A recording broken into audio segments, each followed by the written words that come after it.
Hi, friends in Today All Day Land. Hope you're enjoying your Wednesday morning, and we're so glad you tuned in to Today in 30. Well, you guys know how we do it by now. It's our special blend of things you love across all 4 hours of our show when we break them down to a single half hour. So what do we have up first? Well, we're in Geneva, this high-stakes summit going on between the president and Vladimir Putin of Russia. Just ahead, complete coverage as the two leaders finally come face to face. Yeah, then we're going to hear from the groups on the receiving end of this surprising donation from Mackenzie Scott. She's the ex-wife of Amazon's Jeff Bezos. By the way, nearly $3 billion going to charities and schools and nonprofits. And they never saw it coming. And then, Hoda, you have a fun conversation with Bruce Springsteen and the lead singer of The Killers. Yeah, we have that. And also on the fourth hour, we have a little something we like to call Trends Day Wednesday. So we break down all the hot topics that you don't want to miss. Well, I don't want to miss it. And do we pick your outfit today? Not today. You know what? We're doing something different. We're going to show you a little later. Okay, all right, let's get started. It's time for Today in 30. Let's get right to this morning's breaking news. All eyes on Geneva, Switzerland, where President Biden and Russian President Vladimir Putin are holding their very first summit as we speak. They took part in a photo op with the president of Switzerland, shared a handshake this morning before heading inside that 18th century villa where the talks are being held. And both leaders enter this day in agreement on one issue. They both say this week that U.S.-Russian relations are at a low point. All right, let's run through how the rest of the day is going to play out. President Biden is being joined by Secretary of State Antony Blinken. Putin accompanied by his longtime foreign minister. And once the initial talks wrap up, they'll expand the room and they'll bring in some other senior aides. That's right. The meetings are expected to last up to 5 hours. It's all business. As one White House official put it, there will be no breaking of bread. And we have complete coverage, including a conversation with former U.S. Ambassador to Russia, Michael McFaul. But we're going to start with NBC's chief White House correspondent, Peter Alexander. Peter is in position in Geneva this morning. Peter, good morning to you. We already saw that handshake between the two leaders. The meeting is on and the stakes could not be higher. Yes, Savannah, you're exactly right. Good morning to you from here in Geneva. We are now just a short walk away from where that summit is continuing at this hour. Let me show you. These are some pictures, the only ones we will get, it appears, today from inside the room. You can see the presence on both sides alongside the Russian foreign minister and the Secretary of State, Tony Blinken. As you note there, we are now told by a White House official that earlier this hour, that two-on-two meeting wrapped up after roughly 90 minutes. They have now moved in to what is an expanded meeting with additional officials joining them here. Everything here was negotiated, even coming into this day, that Vladimir Putin would arrive first, then President Biden. And a lot of people anticipate that today will be as much about symbolism as substance. President Biden meeting Russian President Vladimir Putin this morning in Geneva. The two now facing off for hours of high-stakes negotiations for the first time. Mr. Biden welcomed by the president of Switzerland, asked by reporters if he's ready. Thank you so much. Thank you. This is the venue for today's historic summit, Villa Lagrange, a Swiss estate on the banks of Lake Geneva. And that red carpet, that's where the presidents from both countries are going to be greeted this morning by the president of Switzerland. The White House saying it invited American media here because Russian press had been given a similar opportunity earlier. Senior White House officials say the meeting's expected to last 4 to 5 hours, though they say the two leaders are not expected to share a meal, and President Biden will never be alone with Putin. And afterward, a pair of separate solo news conferences. First Putin, then Biden. The White House vows the president will confront Putin over the recent surge in ransomware attacks that the U.S. blames on criminal Russian hackers. Putin, pressed by Keir Simmons, deflecting questions about his responsibility. Mr. President, are you waging a cyber war against America? Where is the evidence? Where is proof? Despite years of aggressive behavior toward the U.S. and Europe, the Russian president insists he has not closed the door to cooperation. We are willing to engage with international participants, including the United States. You are the ones who have refused to engage in joint work. Putin also insisting he's open to a potential prisoner swap. Overnight, a plea from Trevor Reed, the former U.S. Marine sentenced to 9 years in a Russian prison, hoping the talks between the two leaders could lead to his freedom. Okay, I would say that I spent my whole life in the service of my country, and I would appreciate it if my country would help to bring me home in this difficult situation back to my family. Republicans, meanwhile, argue President Biden has not been tough enough on Putin. I'm concerned about what he's going to do here with Putin because think about this. America is worse off because of Biden's weakness. Still, former President Trump rarely criticized the Russian president, even publicly siding with him at their 2018 summit in Helsinki, saying he believed Putin's denial of 2016 election interference over his own intelligence officials. My people came to me as they said they think it's Russia. I have President Putin. He just said it's not Russia. I will say this. I don't see any reason why it would be. The White House also saying that they are not expecting any major policy announcements to come out of today's summit. And just to pull back the curtain a bit and give you a sense of where we are here, this entire estate is surrounded by barbed wire fence and Swiss police. And for that news conference a little bit later, President Biden will do his outdoors. President Putin will do it in a separate enclosed space so that he can't be seen from the outside. All of it ahead on this day of this historic summit. An important milestone in the pandemic. 15 months in the making. 2 states hit hardest by the coronavirus, New York and California, have now dropped most restrictions to officially reopen.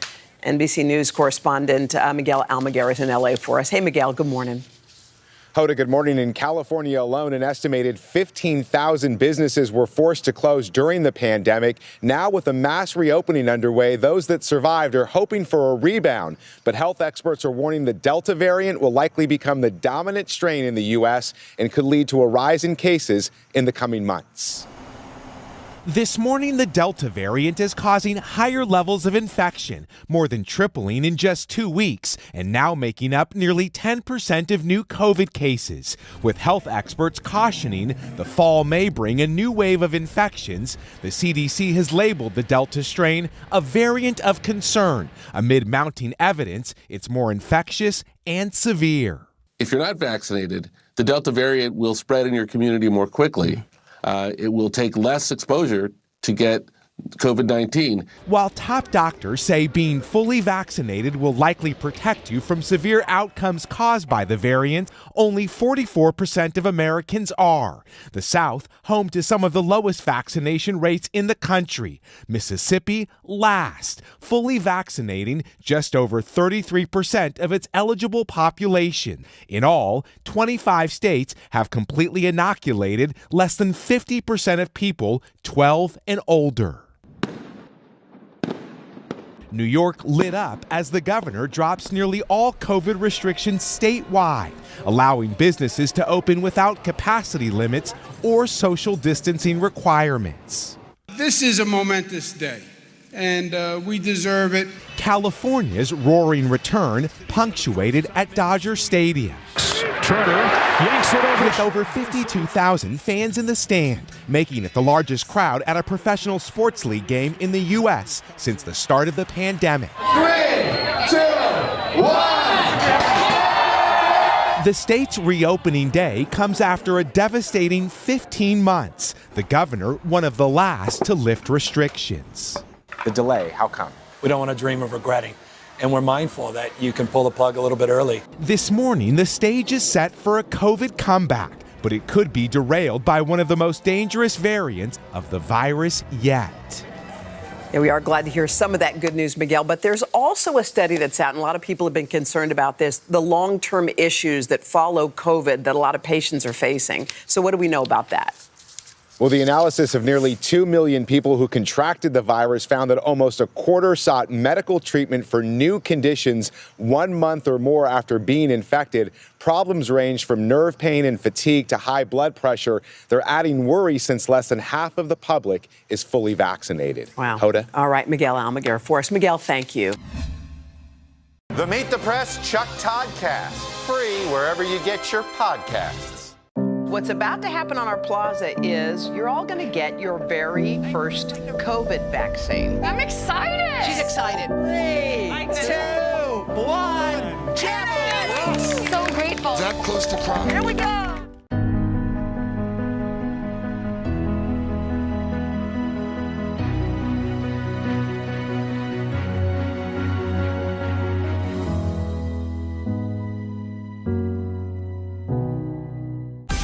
Make the most of your day with Today in 30.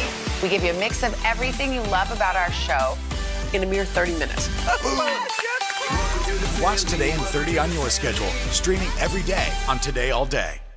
I joined Ellen on her set. What's been a difficult year for her personally and for her show. Very few people go through such huge public humiliation. How can I be an example of strength and perseverance if I give up and run away?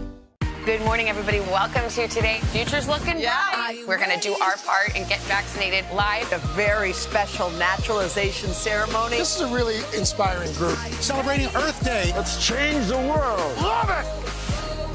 The Meet the Press Chuck Toddcast, free wherever you get your podcasts. Killer Roll, the new podcast from Dateline. Subscribe now wherever you listen. We are back, and Carson joins us. Good morning, Carson. A remarkable surprise to tell you about, a gift to charities and nonprofits in need, and they never saw it coming. That's right. Mackenzie Scott, a philanthropist, author, and former wife of Amazon founder Jeff Bezos, just announced a new round of charitable giving. Yeah, pretty cool. NBC's Natalie Morales joins us with the story. Hey, Nat, good morning. Hey guys, yeah, what a gift. This is actually Mackenzie Scott's third donation since 2020, $2.7 billion. That's enough to rival the contributions made by even the largest of foundations. This morning, philanthropist Mackenzie Scott announcing a $2.7 billion no-strings-attached gift to 286 organizations. The 51-year-old former wife of Amazon founder Jeff Bezos contributing alongside her new husband, lifelong educator Dan Jewett. The organizations on the receiving end, equity-oriented and nonprofit teams from refugee settlement groups to universities and minority communities. That is the largest one-time contribution we've ever received as an organization. And my hand was shaking when I wrote it down. I actually wrote 1 million on a piece of paper in case I, forgot the amount. The announcement comes after two other surprise donations in 2020. Forbes estimates Scott's wealth, roughly $60 billion, has continued to grow since divorcing Bezos in 2019. Scott expressed concern about the source of her wealth without referring to Amazon by name, writing she's attempting to give away a fortune that was enabled by systems in need of change. Bezos, currently listed by Forbes as the richest person in the world, recently named by ProPublica for paying no federal income taxes in 2007 or 2011, joining other multi-billionaires including Elon Musk and George Soros, who paid little or no taxes compared to their massive wealth. Scott seeming to criticize that concentration of wealth, writing, "We are governed by a humbling belief that it would be better if disproportionate wealth were not concentrated in a small number of hands, and that the solutions are best designed and implemented by others." Not long after the split, Scott signing the Giving Pledge, first started by Warren Buffett and Bill and Melinda Gates, promising to donate a majority of her wealth to philanthropic causes. Her husband, Jewett, also signing earlier this year. Scott and Bezos, who together share 4 kids, parted ways after one of the most expensive divorces in history.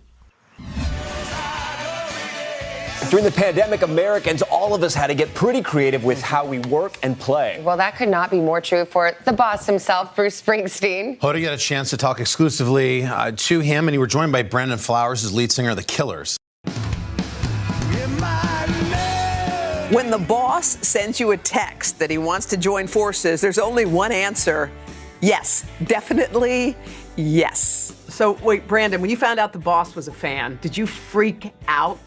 Yeah, he's somebody he's a part of American culture and fabric, and he's such an icon. So just to have him be aware of what we do is really, special to us. But you hadn't met him. How were you feeling before your first interaction with Bruce? I was a little embarrassed, actually, because there had been a lot of headlines about this obvious influence that had entered into the Killer's picture. I didn't know how he was going to respond to that. I had a little bit of trepidation. Bruce, did you know that he was worried or nervous to meet you? No, not really. It makes you happy to see where your music goes and who it inspires. I find that to be very thrilling. So, Brandon, what do you remember about the meeting? There he is, your idol. You walk up. The first time he watched us, we played before him at a festival in Europe.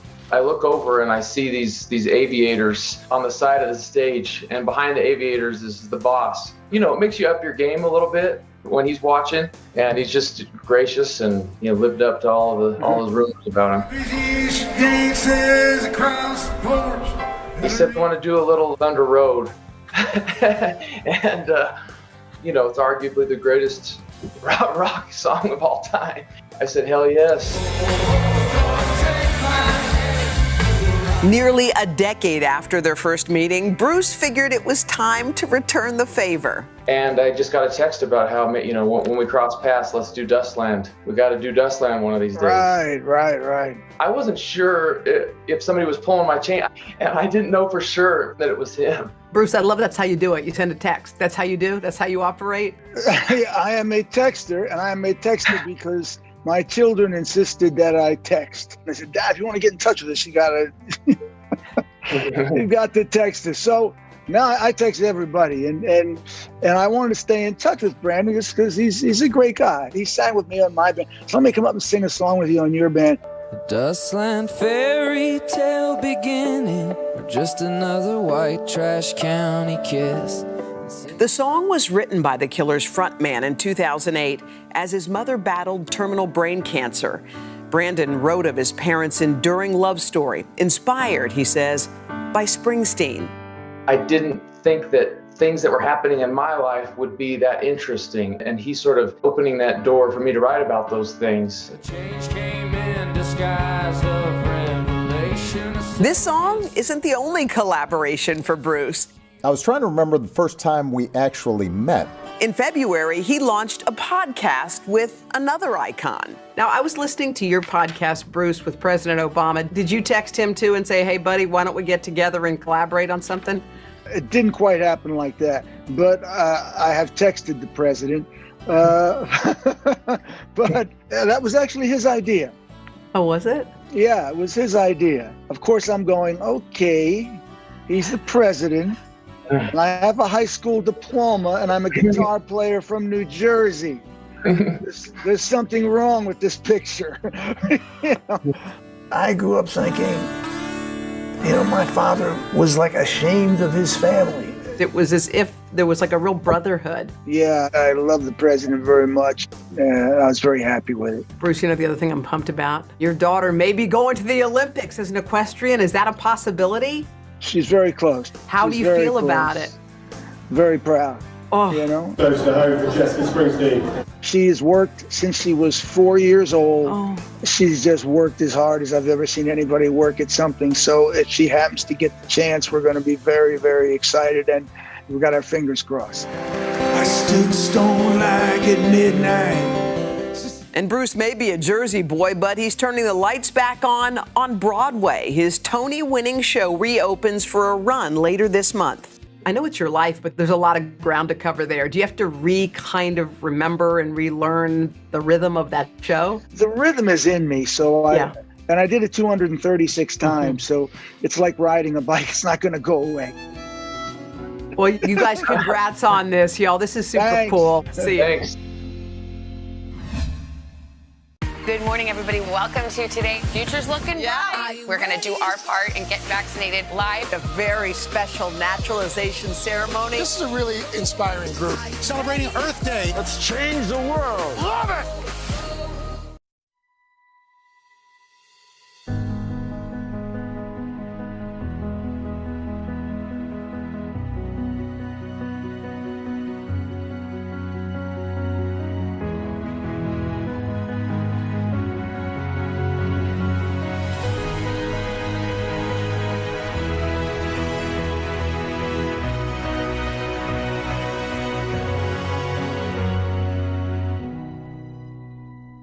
This is about 50 votes. If you can't get bipartisanship here, where are you going to get it? If China decided to cover this up, can we ever actually get a definitive answer? What happens if we don't act on police reform this year? If it's Sunday, it's Meet the Press. The Meet the Press Chuck Toddcast, free wherever you get your podcasts. Ready, actors. An indie horror film, a talented young actress, and a deadly shot. Dateline's newest podcast, Killer Roll.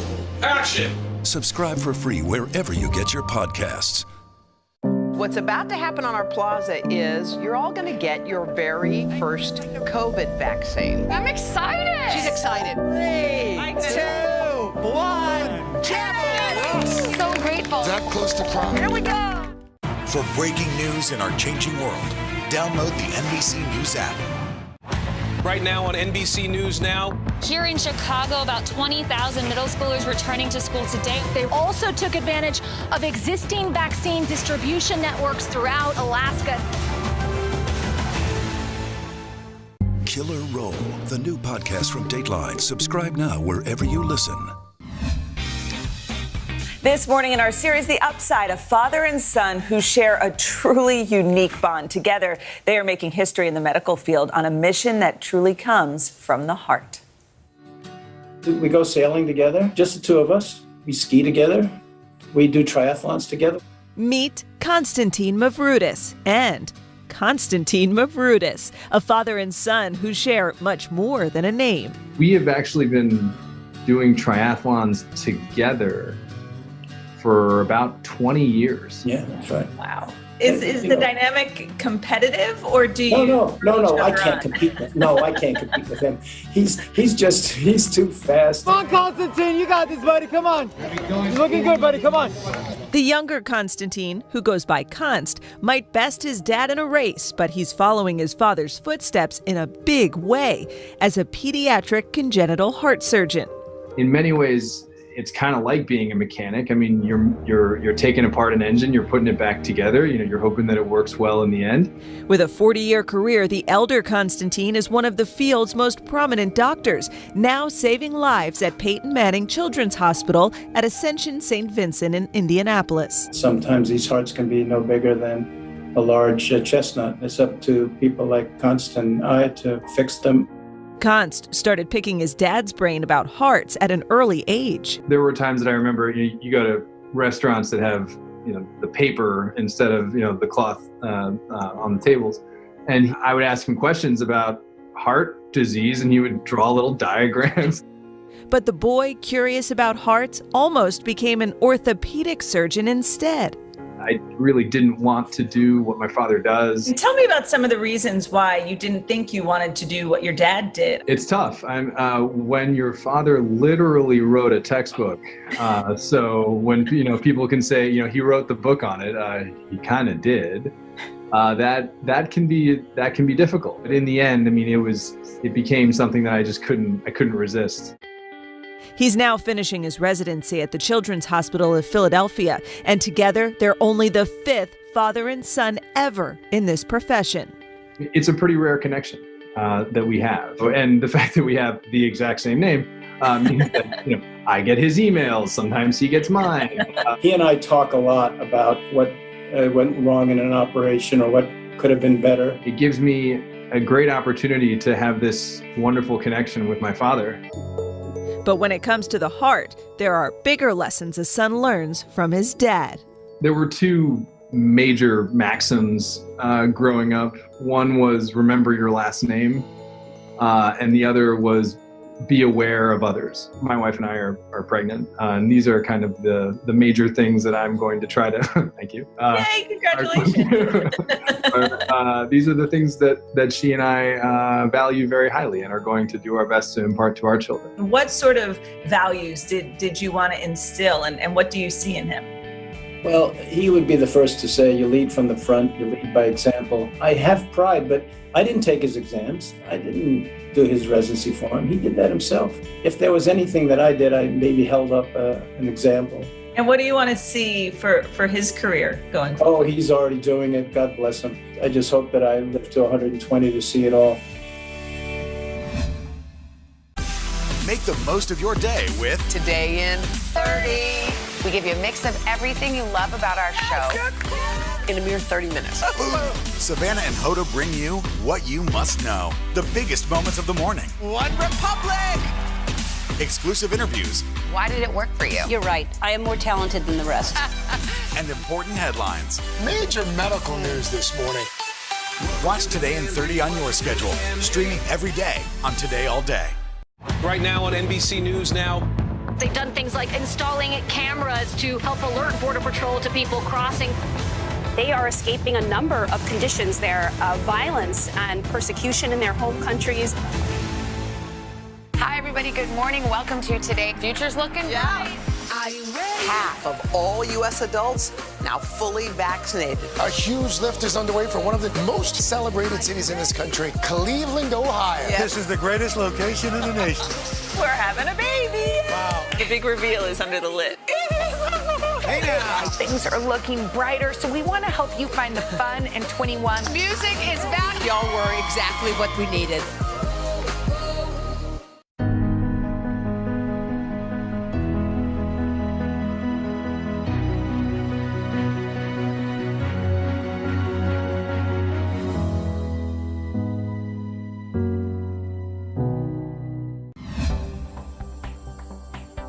Hey, you guys, it's another Trends Day Wednesday. I am here. I'm giving you a new fashion trend that I hope you don't try.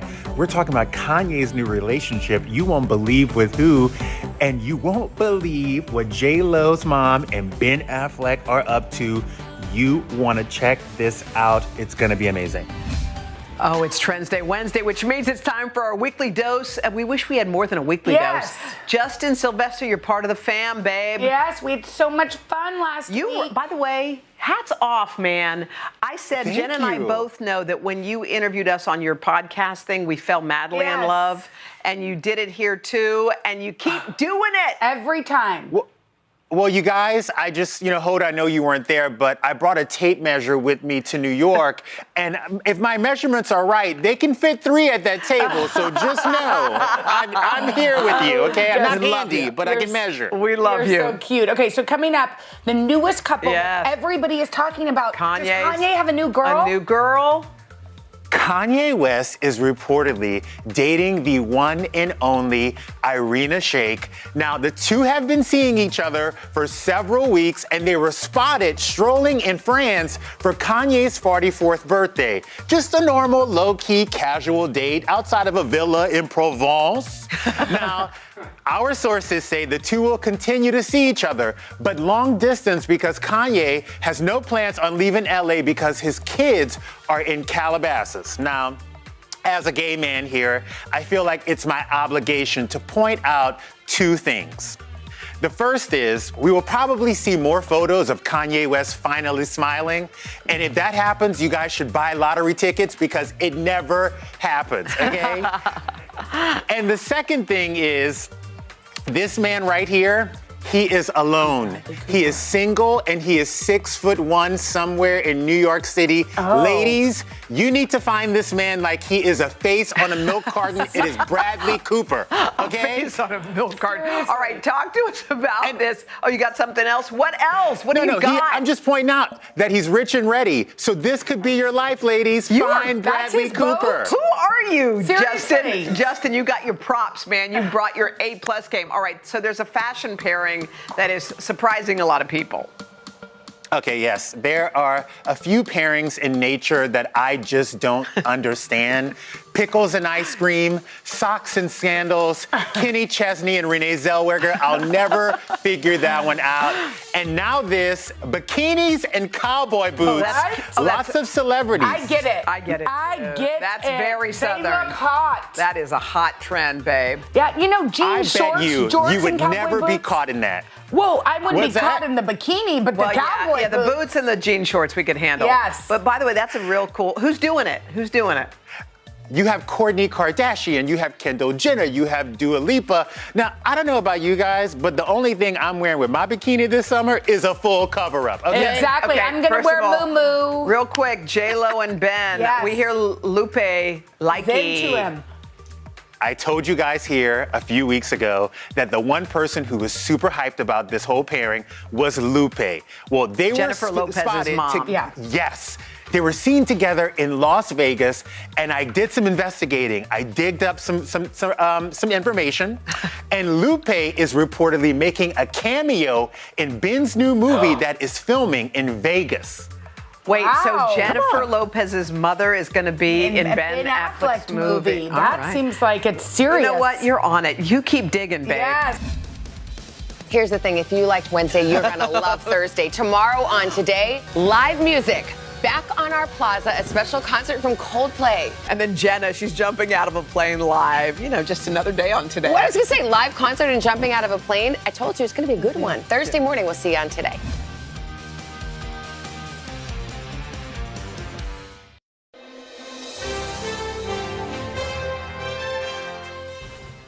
Thanks for joining me at Today All Day. I love sharing Cooking with Cal videos with you, but I've also gotten the chance to interview so many fantastic people across our country wanting to make a difference in one person's life or change the world for the better. Here are a few of my favorites. Enjoy.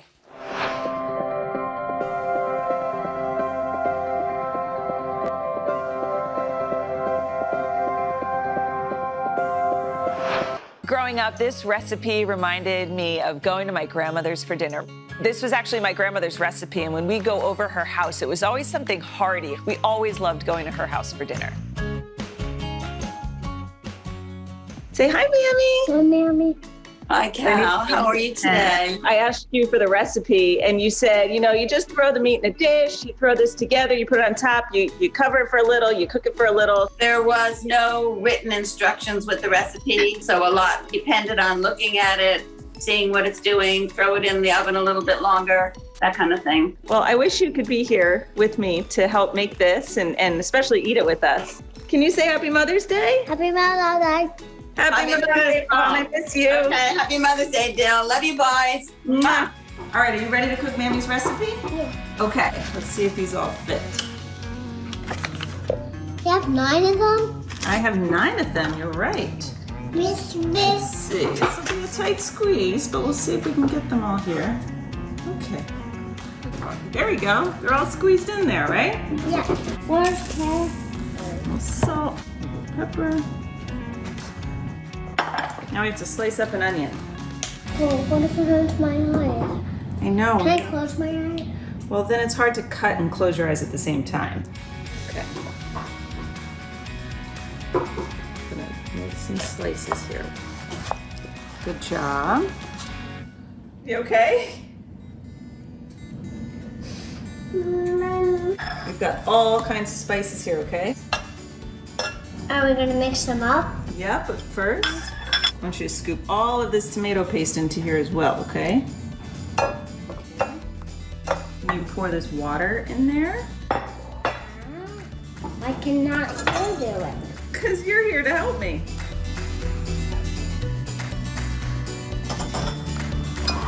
Okay, so now we're going to pour all of this all over our short ribs. Now we're gonna bake them. Then we're gonna bake them, you're right. So all we have to do, we're gonna cover this with foil. We're gonna bake it for like 45 minutes. 45 minutes. I have soccer, right? That's right.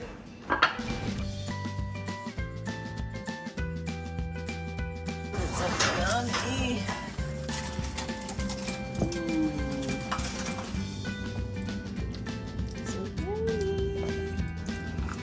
Now we'll put it back in the oven without the foil so it finishes cooking. Where's the noodles?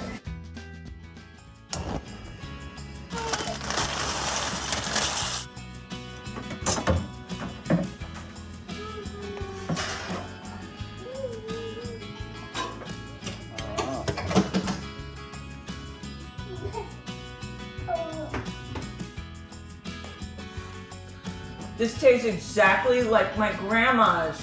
Is hers yummy? Hers is so yummy. Happy Mother's Day. Happy Mother's Day. Hi, everybody. Good morning. Welcome to Today. Future's looking bright.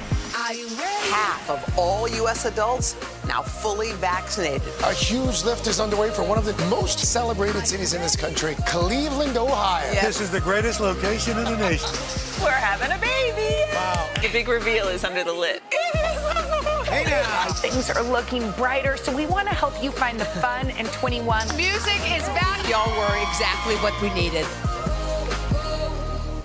Good morning, everybody. Welcome to Today. Future's looking bright. Are you ready? We're going to do our part to spread the word on the importance of vaccines, so crucial for reopening America. A big day around here, a very special naturalization ceremony. Many of them doctors, nurses, other essential workers. If you are a nurse, thank you. Spring has sprung, guys, and we want to fill this season with some fun and surprises. Yes. This is the face of excitement. Celebrating Earth Day. Let's change the world. Love it! It has been a long year. Yeah, where it's been anything but normal. Well, now there's hope. The COVID vaccines. I know. It's been a little confusing. Like really confusing. So it's more important than ever to make a plan. Visit planyourvaccine.com to find out where and when to get your vaccine. What are you waiting for? Roll up your sleeves and plan your vaccine. Plan your vaccine. Plan your vaccine. He's an entrepreneur hoping to start a tiny living trend by inspiring people to dream big and live small. I'm not doing this for great shots at the beach. This is my home, and it has been my home for 3 years, and I love it. I enjoy it, but I'm not here doing it for the gram. Vaughn Dabney is an entrepreneur, author, and software engineer living in a delivery truck. The first comment that people make when they walk into this truck is like, wow, it's bigger than I thought. I've had 8 people in here comfortably before. He spent most of his life on the East Coast, but I was over the winters, and I moved to LA for the weather. After spending 2 years living in an apartment in downtown LA, he decided to give up his place and drive around the country. That trip inspired him to think outside the box. I didn't want to rent another apartment, and, a light bulb went off. Welcome to my home. My name is Vaughn Dabney, and I'm the creator of the Tiny Home Truck. Dabney's love of architecture and his engineering background led him to design a tiny home truck, as he likes to call it, that is both space efficient and comfortable. Here's where I sleep. This is my Murphy bed. This is actually a mural I did. It's the biggest art piece I've ever done. It always makes for a great Zoom background, and it folds down onto the benches that I'm sitting on, and it's this huge space saver. As for his daily routine, he says it's not far off from everyone else's. I get up, I put my bed away, brush my teeth in the sink, and I cook breakfast sometimes. It's normal. It's not that much different than someone in a small New York apartment. And I have everything that you can find in a standard home. It feels like home in here. Dabney's tiny home truck is also extremely cost-effective and environmentally friendly. It's an opportunity for me to not have to pay rent. I have free electricity from solar. My water bill is like $30 a month. Propane is negligible. I feel like I'm doing my part. I wish my vehicle was not gas powered, and I'm looking at alternative solutions in terms of converting it to electric. Since remodeling his truck, Dabney has started a business, Unoma House, which specializes in sustainable, off-grid van conversions for those looking for alternative mobile housing. I think the moment that I knew this was going to be a business idea was actually when I first started it. Maybe I was 25% into the build, and someone asked me on Instagram, how much are you selling that for? His goal is to eventually expand the company into nonprofit work, helping crowded cities provide small but affordable and comfortable housing to those who need it. It's going to take everyone. It's going to be a collective unification of everyone to solve this problem. We all have to eventually say, you know what? Let's figure out how to solve this. Dabney hopes that his living small inspires others in his community to do the same. I just wanted to add to the narrative to show and give confidence. Somebody showed you how to ride a bike when you were younger, and that person instilled confidence in you because you trusted them. They probably reminded you of yourself. I am trying to be that trust factor in my community to give confidence to have someone ride that bike. All right, so Dabney spent less than $20,000 on his tiny home truck. That includes the cost of the truck. And he also has plans to expand into building tiny homes in repurposed shipping containers, which are actually a good size. If you could turn that into a home for such low cost. And then you could go to other places, ship yourself to Japan. Exactly. It helps, though, Just that he's an engineer and he can do a lot of the work actually himself. build this stuff. I missed the part that we talked. I saw the shower. What about the bathroom? He uses a pail right now, but he said... Are you serious? He could connect to, Is that true? Did you make that up? No. It was in the note. He uses a pail? Right now. I mean, I guess he gets his exercise. I was all in until I heard that. That's right. No, but it reminds me of an RV, right? You don't use a pail in an RV. Well, I'm just saying it's a a little more eco-friendly. I think he's onto something. Yeah. I mean, Oh, he's working it out. Figure out how to put it back. He's either onto something or he's on something. Ow. He's onto Kidding, something. Kidding.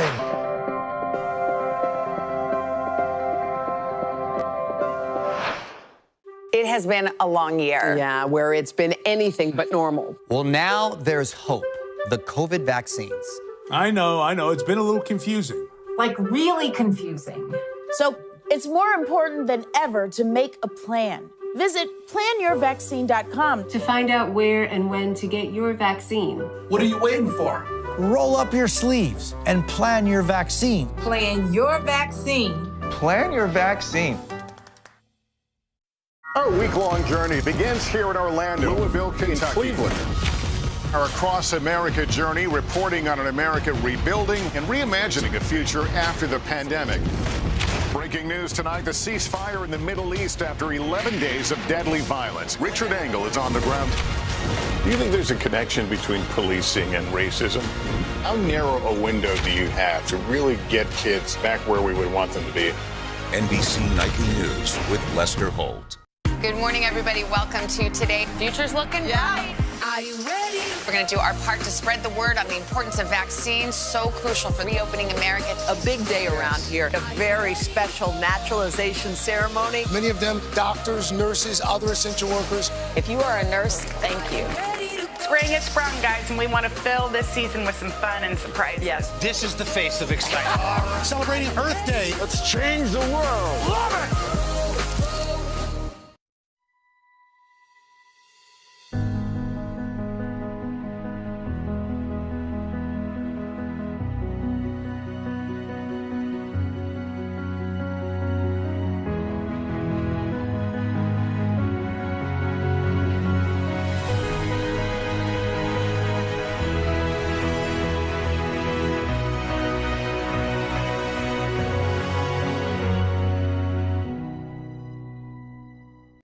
All right, so we've all talked a lot about getting outside and enjoying nature, just even going for a walk. But for parents, it can be tough to pull kids away from screens now. Well, I spoke to a mom who started a whole movement to get kids out the door, and she says the results are life-changing.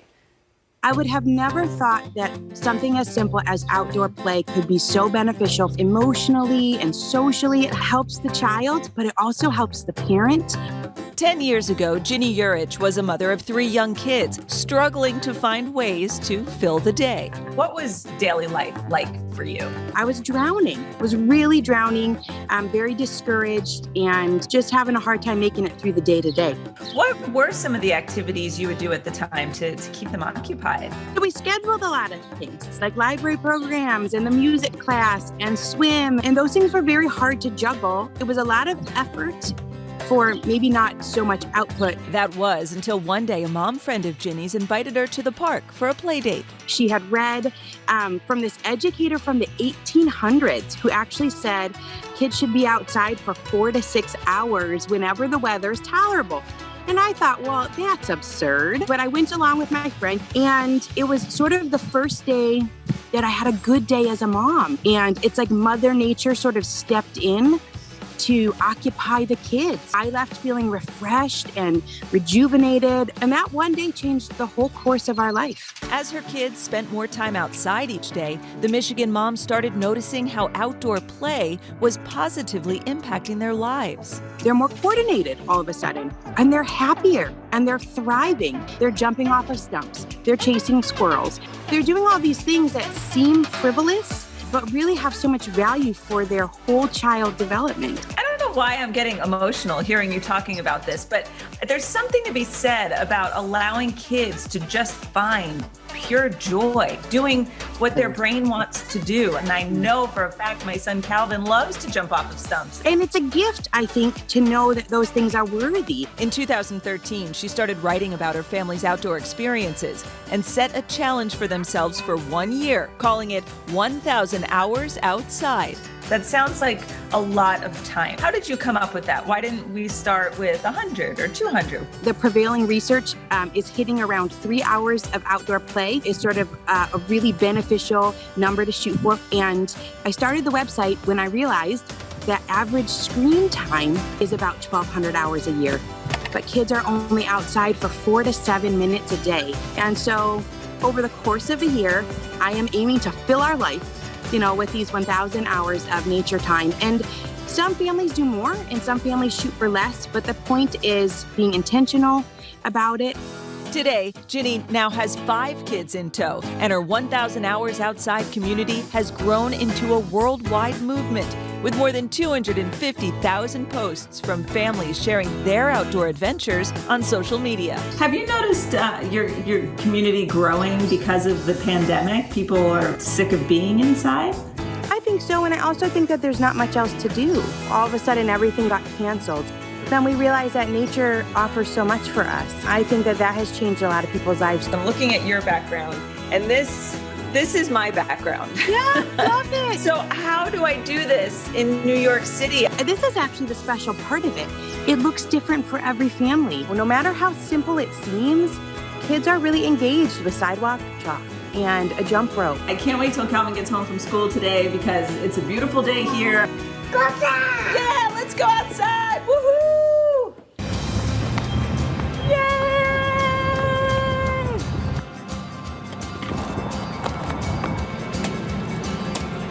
Maybe we'll do another hour outside today. 10 hours. 10 hours today? Yeah, please, Mom. So Cal has been loving this. We've really just focused on spending more time outside. He's been tracking his hours. We're over 40 hours already.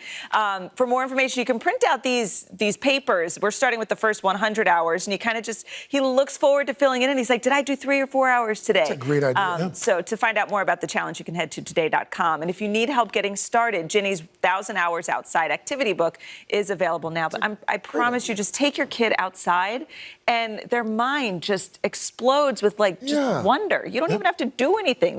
Their mind just takes over. It's a great idea. Back in the day, my mother just, get out, I don't want to see you until the street lights come on. You did 1,000 hours in a month. That's right. And God forbid you said you're bored. That's right. Go play with your brothers and sisters. Get out of here. So we wanted to highlight 2 women who are making an impact. They are on a mission to change how we view and address climate change by bringing more diversity to the discussion. Any movement for social change is only as strong as the threads between the people who are participating in it. Writer and geographer Catherine Wilkinson and marine biologist Ayanna Elizabeth Johnson call climate change the work of our lifetimes. We are certainly past the point where everyone just focusing on their individual carbon footprint and reducing their own waste is enough. But solving it, they say, starts with focusing on a bigger problem within the movement itself. This all kind of started out of a conference you both were at in 2018, and you noticed that there weren't many women up there speaking about these climate issues. I went to school at Rutgers, a very big school, and I was one of 2 girls in my entire meteorology class. So I get it. What did you take away when you noticed that? In some ways, it was sort of the straw that broke the camel's back. Just seeing who's on the main stage and who's kind of off into this room on the side. What are the hurdles that women face? Why aren't they the ones on the main stage? Sexism and racism. To put it bluntly, there's quantitative data on just how underfunded women and women of color in particular are for their climate work. Their solution? Bringing more women to the forefront by starting a nonprofit project called All We Can Save. The vision is to think about what it would look like to have gender equality within climate work and how we can help to foster that. We found these very interesting studies showing that when women have more seats in parliament, there are stronger environmental laws passed, they're more well enforced when you have more gender equality in high-level decision-making. And not to stereotype women per se, but I think by nature, women are nurturers. Do you think that's something that's needed in trying to solve the climate problem? I love, Dylan, that you use the word nurture. It's a word that we really love, and it's very different from how oftentimes climate has been framed, right? It's like we're gonna fight it and we're kind of in a war against the atmosphere, which is not what we're doing here. All We Can Save includes an anthology the two compiled and released last fall, highlighting work from dozens of the world's leading women working on the issue of climate change, with famous names lending their voices to the audiobook. Read by Jane Fonda. Read by me, Julia Louis-Dreyfus. We wanted this book to create a kaleidoscope. Every time you turn the page and you encounter a slightly different perspective. And I think it's in that bringing together of the lenses that we actually end up seeing things more clearly. Another part of the initiative includes circles, groups composed mainly of women gathering to foster conversation, inspiration, and action. It took off in a way that we didn't anticipate. There were like 500 people who wanted to sign up to lead these gatherings, which means there's thousands of people who have been having these deep conversations. The feedback has been things like, I finally feel like I've found my place in the climate movement. Together, they hope to tap into the power of women to save Mother Earth. It would be ridiculous to leave half of the brainpower, ingenuity, creativity off the table. Why do we need gender equality in the climate world? The most basic answer to that question is that we need it because we want to win. So Ayanna and Catherine told me that we do have a lot of solutions to climate change in our toolbox, renewable energy to sustainable farming. It's just a matter of fostering more leaders with the will to make those things a reality. And they say more and more of those leaders are women. It feels like you have a sector of the population, they're so passionate and they're trying to do all of this work. But I feel like you need the folks who are kind of lackadaisical about it to get on board. To get behind it, to really to give it that push. So I think that's why we're Just really... get women behind it. Right, We're done. there you go. Our Across America journey here in Louisville, Kentucky, Cleveland, reporting on an America rebuilding after the pandemic. How narrow a window do you have to really get kids back where we would want them to be? NBC Nightly News with Lester Holt. Congratulations to Lester Holt, the most trusted TV news anchor in America, on receiving the prestigious Edward R. Murrow Lifetime Achievement Award for a career dedicated to excellence in journalism. Our Across America journey here in Louisville, Kentucky, Cleveland, reporting on an America rebuilding after the pandemic. How narrow a window do you have to really get kids back where we would want them to be? NBC Nightly News with Lester Holt. Our week-long journey begins here in Orlando, Louisville, Kentucky, Cleveland. Our Across America journey reporting on an America rebuilding and reimagining a future after the pandemic. Breaking news tonight, the ceasefire in the Middle East after 11 days of deadly violence. Richard Engel is on the ground. Do you think there's a connection between policing and racism? How narrow a window do you have to really get kids back where we would want them to be? NBC Nightly News with Lester Holt. Tonight, the CDC's new outdoor mask guidelines. What changed that allowed this new recommendation to be made? If we do nothing, what happens to a city like Houston? You're going to repeat this movie over and over again. NBC Nightly News with Lester Holt. Welcome back with this morning, a look at what it takes to make art that lights up a room, literally. I think you're fascinated by this. Actually. You didn't know. I took a trip to Kingston, New York to see how neon signs go from start to finish. It is painstaking work, but I took a shot at it. They can be seen glowing all over the world, from Times Square to your local bar to our own NBC marquee. Neon signs have been used in incredible ways. Welcome to Lightbright. Since 1999, this has been the creative center for some of the coolest neon signs lighting up all over the world. And today, we are going to go from start to finish to see just how these signs are made.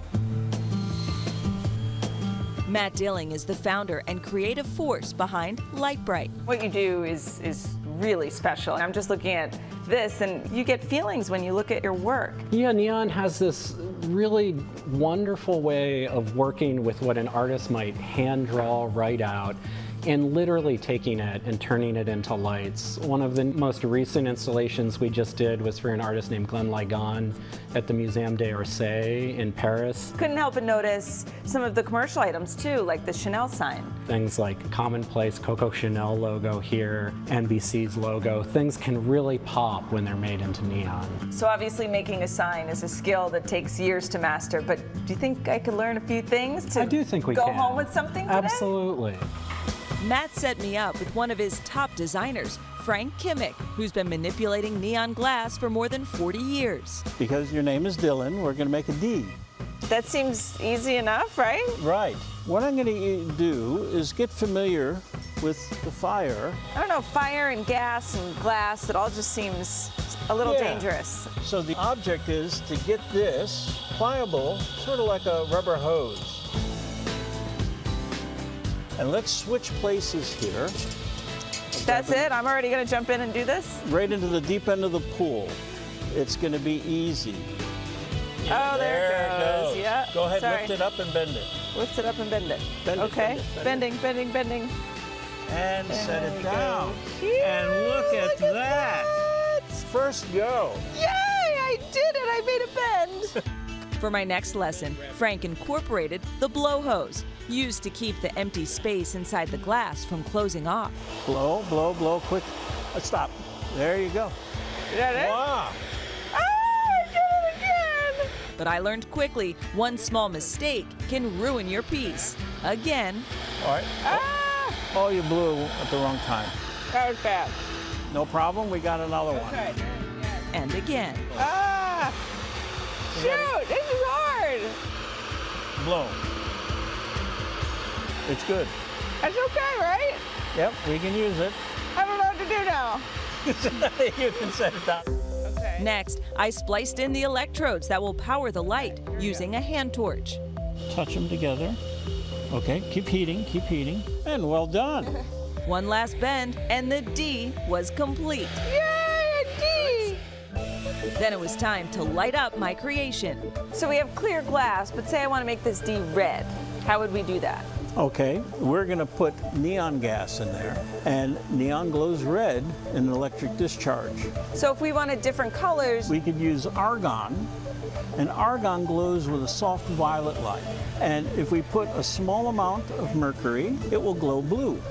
Open that, and then you're going to press that. And it's going to come on, it's going to make a lot of noise, and you're probably going to get scared. okay.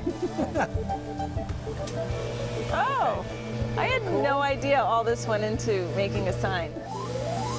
It glows white at first until we add the neon gas. Open that. Okay, ready? All right. Oh, that's so cool. It's red. When I tell my story, I don't tell it for people to feel sad for me, but to see a strong person and for them to know that they could also be, as strong. Shalom Black's story began as a young girl growing up in Nigeria. My mom had a restaurant where me and my siblings would basically help her out. I think the only days that we had off was Sunday, and that is when we go to church. My mom would cook a whole big pot and we all ate together. So that has always just been special, to me. When she was 9 years old, a mishap in the restaurant changed her life forever. I decided to go lay under one of the big tables. And my mom has a routine where when she's done frying for the night, she would take the big pan of hot oil and place it next to, the table. And then out of nowhere, the big pan of hot oil literally just fell on top of my younger sister and I. Shalom sustained third-degree burns on more than 20% of her body. After 4 months in the hospital and another year recovering at home, she and her sister moved to the U.S. to receive better care. I was like, okay, cool, I can have a whole new start and probably have friends that would care for me and see me beyond my scars. But things didn't really change. It kind of got worse. She found comfort and inspiration online. I was just going on YouTube to watch music videos, and then one day I just stumbled upon a makeup video and I was just amazed. Just picking on things that people would do and then practice it on myself. So I decided, like, you know what, let me give this a try. Hey guys! Shalom's makeup transformation videos went viral, not only for her artistry, but for her authenticity.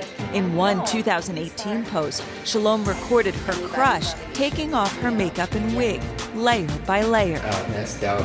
I have to give you a hug. I decided I want to take that power back where I'm not hiding. It was very scary for me, but it felt great. To this day, when I meet a lot of people, that's the video that people say, this is what I found you from. This is why I'm subscribed to you. People are not just subscribed to me because I know how to do makeup, mostly because of how I made them feel. Today, Shalom has amassed more than 1.5 million subscribers on her YouTube channel. Remember to always be your own kind of beautiful. Shalom's main message, beauty and confidence come from within. I don't wake up every morning and be so happy about having a scar, but I don't think I would take it back. I believe that everything happens for a reason, and this is the reason that it happened, and I am serving a purpose with it. So I don't think I will be the same Shalom.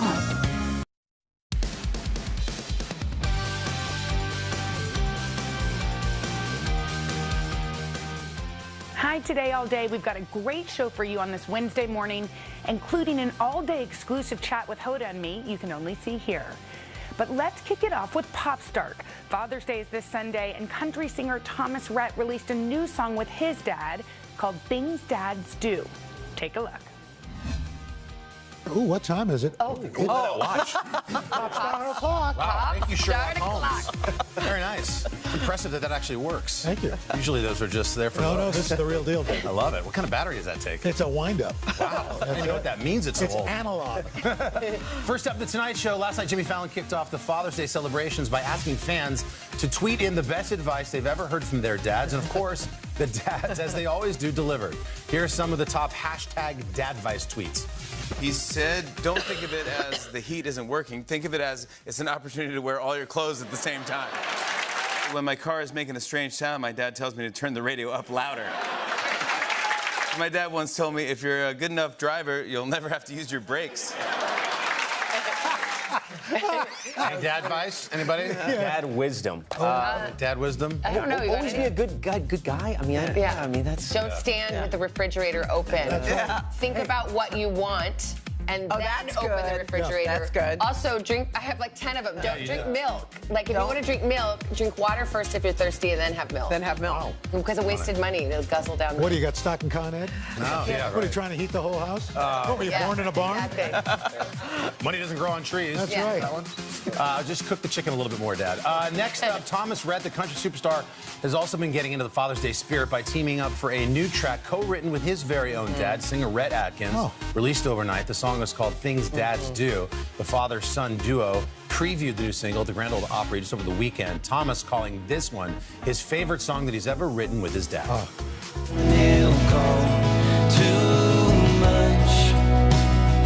Out of the blue without asking, show up.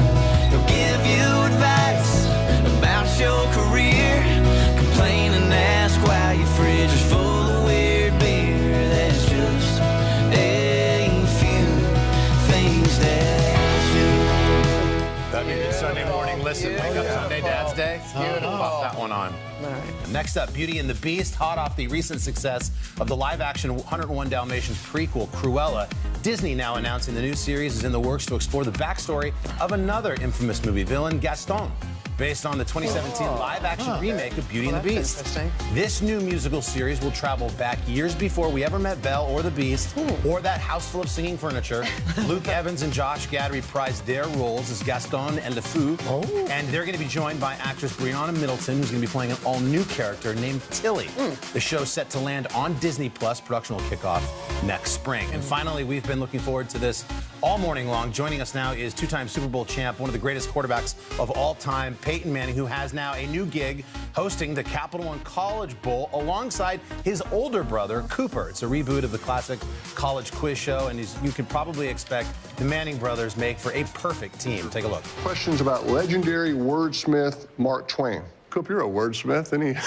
Any favorite Mark Twain quotes? I always liked never miss a chance to shut up. It's one of Dad's favorites. Yeah. Actually, Will Rogers who said that. Well, Dad told it to me a lot. Yeah. No points for you still, by the way, but 0. You should heed that advice.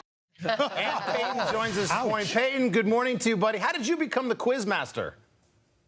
Well, I'm not sure I am the quiz master, to tell you the truth. It was an opportunity for me to host this show with my brother. He and I are kind of having these side conversations in the middle of this competitive game show by these college students. But what hooked me was the fact that these kids are playing for college scholarships. Thanks to Capital One, there's $1 million in scholarships. Everybody leaves something. The winners win 4-year full ride scholarships. I've seen the impact of scholarships. That's kind of why I got involved. I don't think I'm a very good game show host. I studied some film of Richard Dawson, Pat Sajak, some of the great hosts. It didn't really help me all that much, so I was out there doing the best I can. He studied game tape. I love it. Hey, Peyton, there's something in the water at the Manning house. Your mom, Archie, and your mom, Olivia, your dad, Archie, and then all the kids, you, Cooper, and Eli. A lot of people don't know Cooper. We know you and we know Eli. Tell us a little bit about your older brother. Yeah, Cooper's got a great quick wit. He's the older brother in the family. Has thick skin, likes to dish it out, but can take it as well. So he and I have always had a fun relationship. We kind of had an agreement early in our lives that I would help him be a little more serious, and he would help me lighten up a little bit. So that's been a good partnership. And he and I spent 8 days together out in Los Angeles filming this show. We haven't done that since we were in high school together, so it was fun for us. But the kids are what made it so special. They were super smart. They were funny. They like to dish it back out to Cooper, which I love. And knowing that these kids are playing for life-changing scholarships was really cool to witness the impact it can make on them, on their families, maybe allowing another sibling to go to college. It was really worth the time and experience. You know, Peyton, speaking of Cooper, we understand the Manning football legacy is living on with one of your nephews. We actually have a viral clip that we found on Twitter of, this is Arch Manning. And just take a look at this pass and this catch. Wow. Wait for it. Boom. Right there. What can you tell us about Arch Manning? Well, it's exciting for, my brother Cooper and his family. Cooper was a great high school receiver, one of the best receivers I've ever had. He and I played together 1 year in high school. It was a fun year. He went to Ole Miss on scholarship, had a neck injury, never got to play college football. So this is kind of full circle for him to have his son Arch being recruited. He's a great kid. He loves football. He's just a sophomore in high school. So the expectations have started very early for him, but he has a great disposition, a great attitude. I hope he has fun these next 2 years playing high school ball. College will come at some point, but as his uncle, I just want him to have a good time in high school right now. Hey, Peyton, you're going to be inducted into the Football Hall of Fame. Yeah. Congratulations to that. The Broncos Ring of Fame. What does this all mean to you? I mean, what terrific honors. Well, thank you very much. I'm sure you guys can appreciate when you're in the middle of something, when you're playing football, when you're doing your show, you don't really think about the past. You don't think about what happened in years past. And when you stop playing and you have a recognition like this, you do think about the past and the people that have helped you get to this point. Teammates, coaches, behind the scenes support staff, the equipment manager, the video directors, the ticket guy. It's just a lot of people that have helped me get to this point. Family, just you name it, the list goes on. So I've just been so appreciative and thankful during these past few months of taking the time to thank these people for being a part of my football life.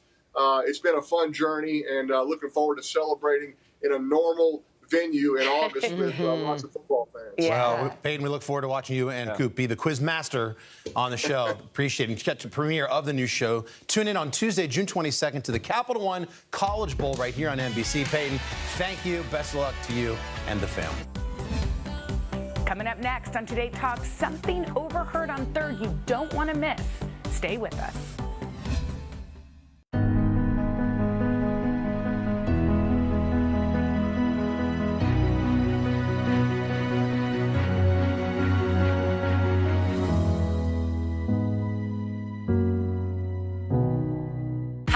Good morning. Welcome to Today. Future's looking bright. Half of all U.S. adults now fully vaccinated. Al is in Cleveland for our Reopening America series. This is the greatest location in the nation. Music is back. Y'all were exactly what we needed.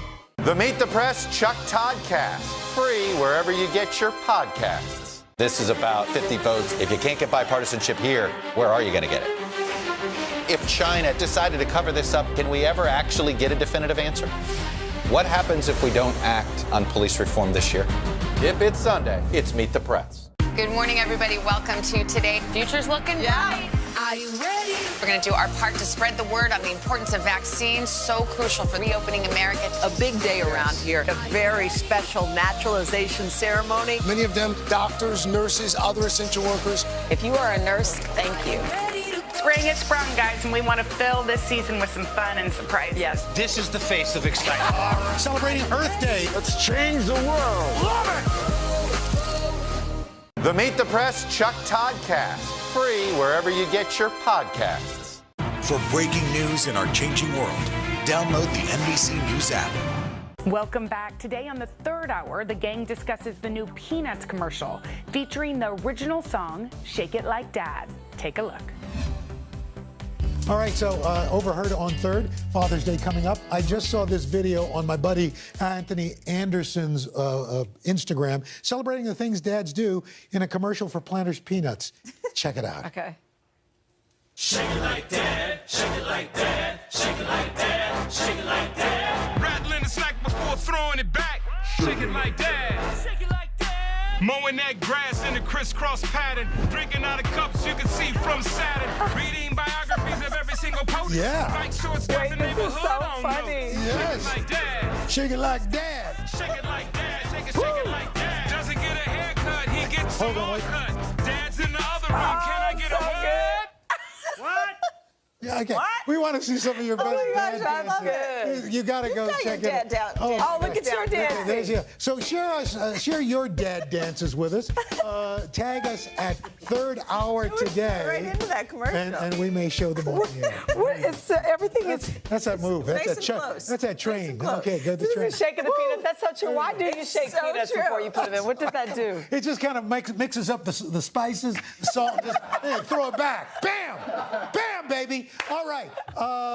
Another guy who shakes it like that, New York City Mayor Bill de Blasio announcing the city's favorite pizza topping yesterday. Okay. So we got our pizzas. What do you have on this yours? is the actual topping on here. That's the favorite pizza topping? Well, I requested pepperoni. Oh, I didn't request. I just had to choose. Okay, pepperoni number one. Oh, really? 45% of the vote. Which is interesting. I told you my brother just opened a pizza truck Right. down in Florida, and we personally, as a family, don't love pepperoni. Yes. So he has this surplus of all the other toppings that we love, but everybody just really wants pepperoni. That's right. Number two, sausage. This one I find hard to believe in New York.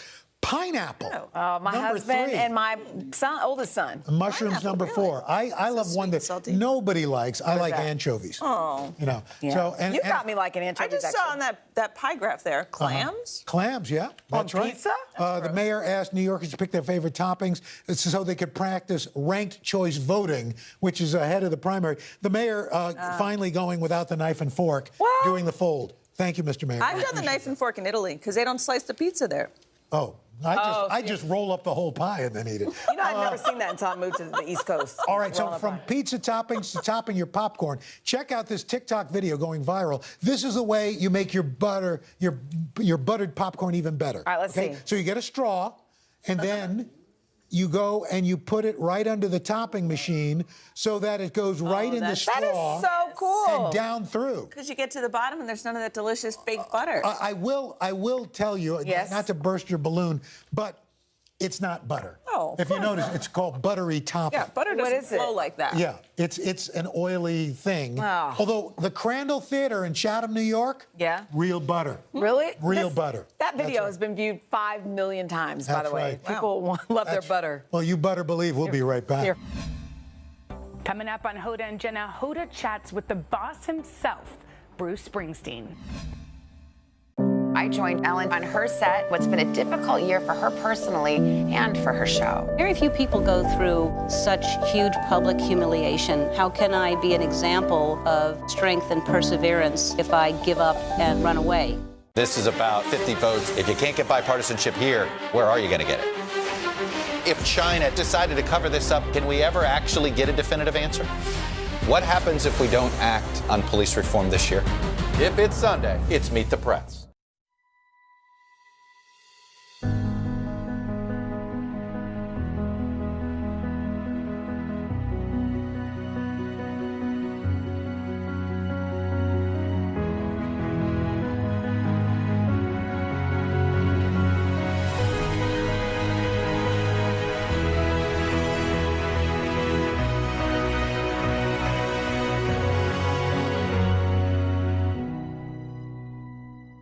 Good morning, everybody. Welcome to Today. Future's looking bright. Are you ready? We're going to do our part to spread the word on the importance of vaccines, so crucial for reopening America. A big day around here. A very special naturalization ceremony. Many of them doctors, nurses, other essential workers. If you are a nurse, thank you. Spring has sprung, guys, and we want to fill this season with some fun and surprises. Yes. This is the face of excitement. Celebrating Earth Day. Let's change the world. Love it. It has been a long year. Yeah, where it's been anything but normal. Well, now there's hope. The COVID vaccines. I know. It's been a little confusing. Like really confusing. So it's more important than ever to make a plan. Visit planyourvaccine.com to find out where and when to get your vaccine. What are you waiting for? Roll up your sleeves and plan your vaccine. Plan your vaccine. Plan your vaccine. Welcome back. The wait is almost over. Tomorrow, I skydive live on national TV. How does my family feel about the thrilling adventure? Take a look. Not every day do you get to speak to a legend. I know.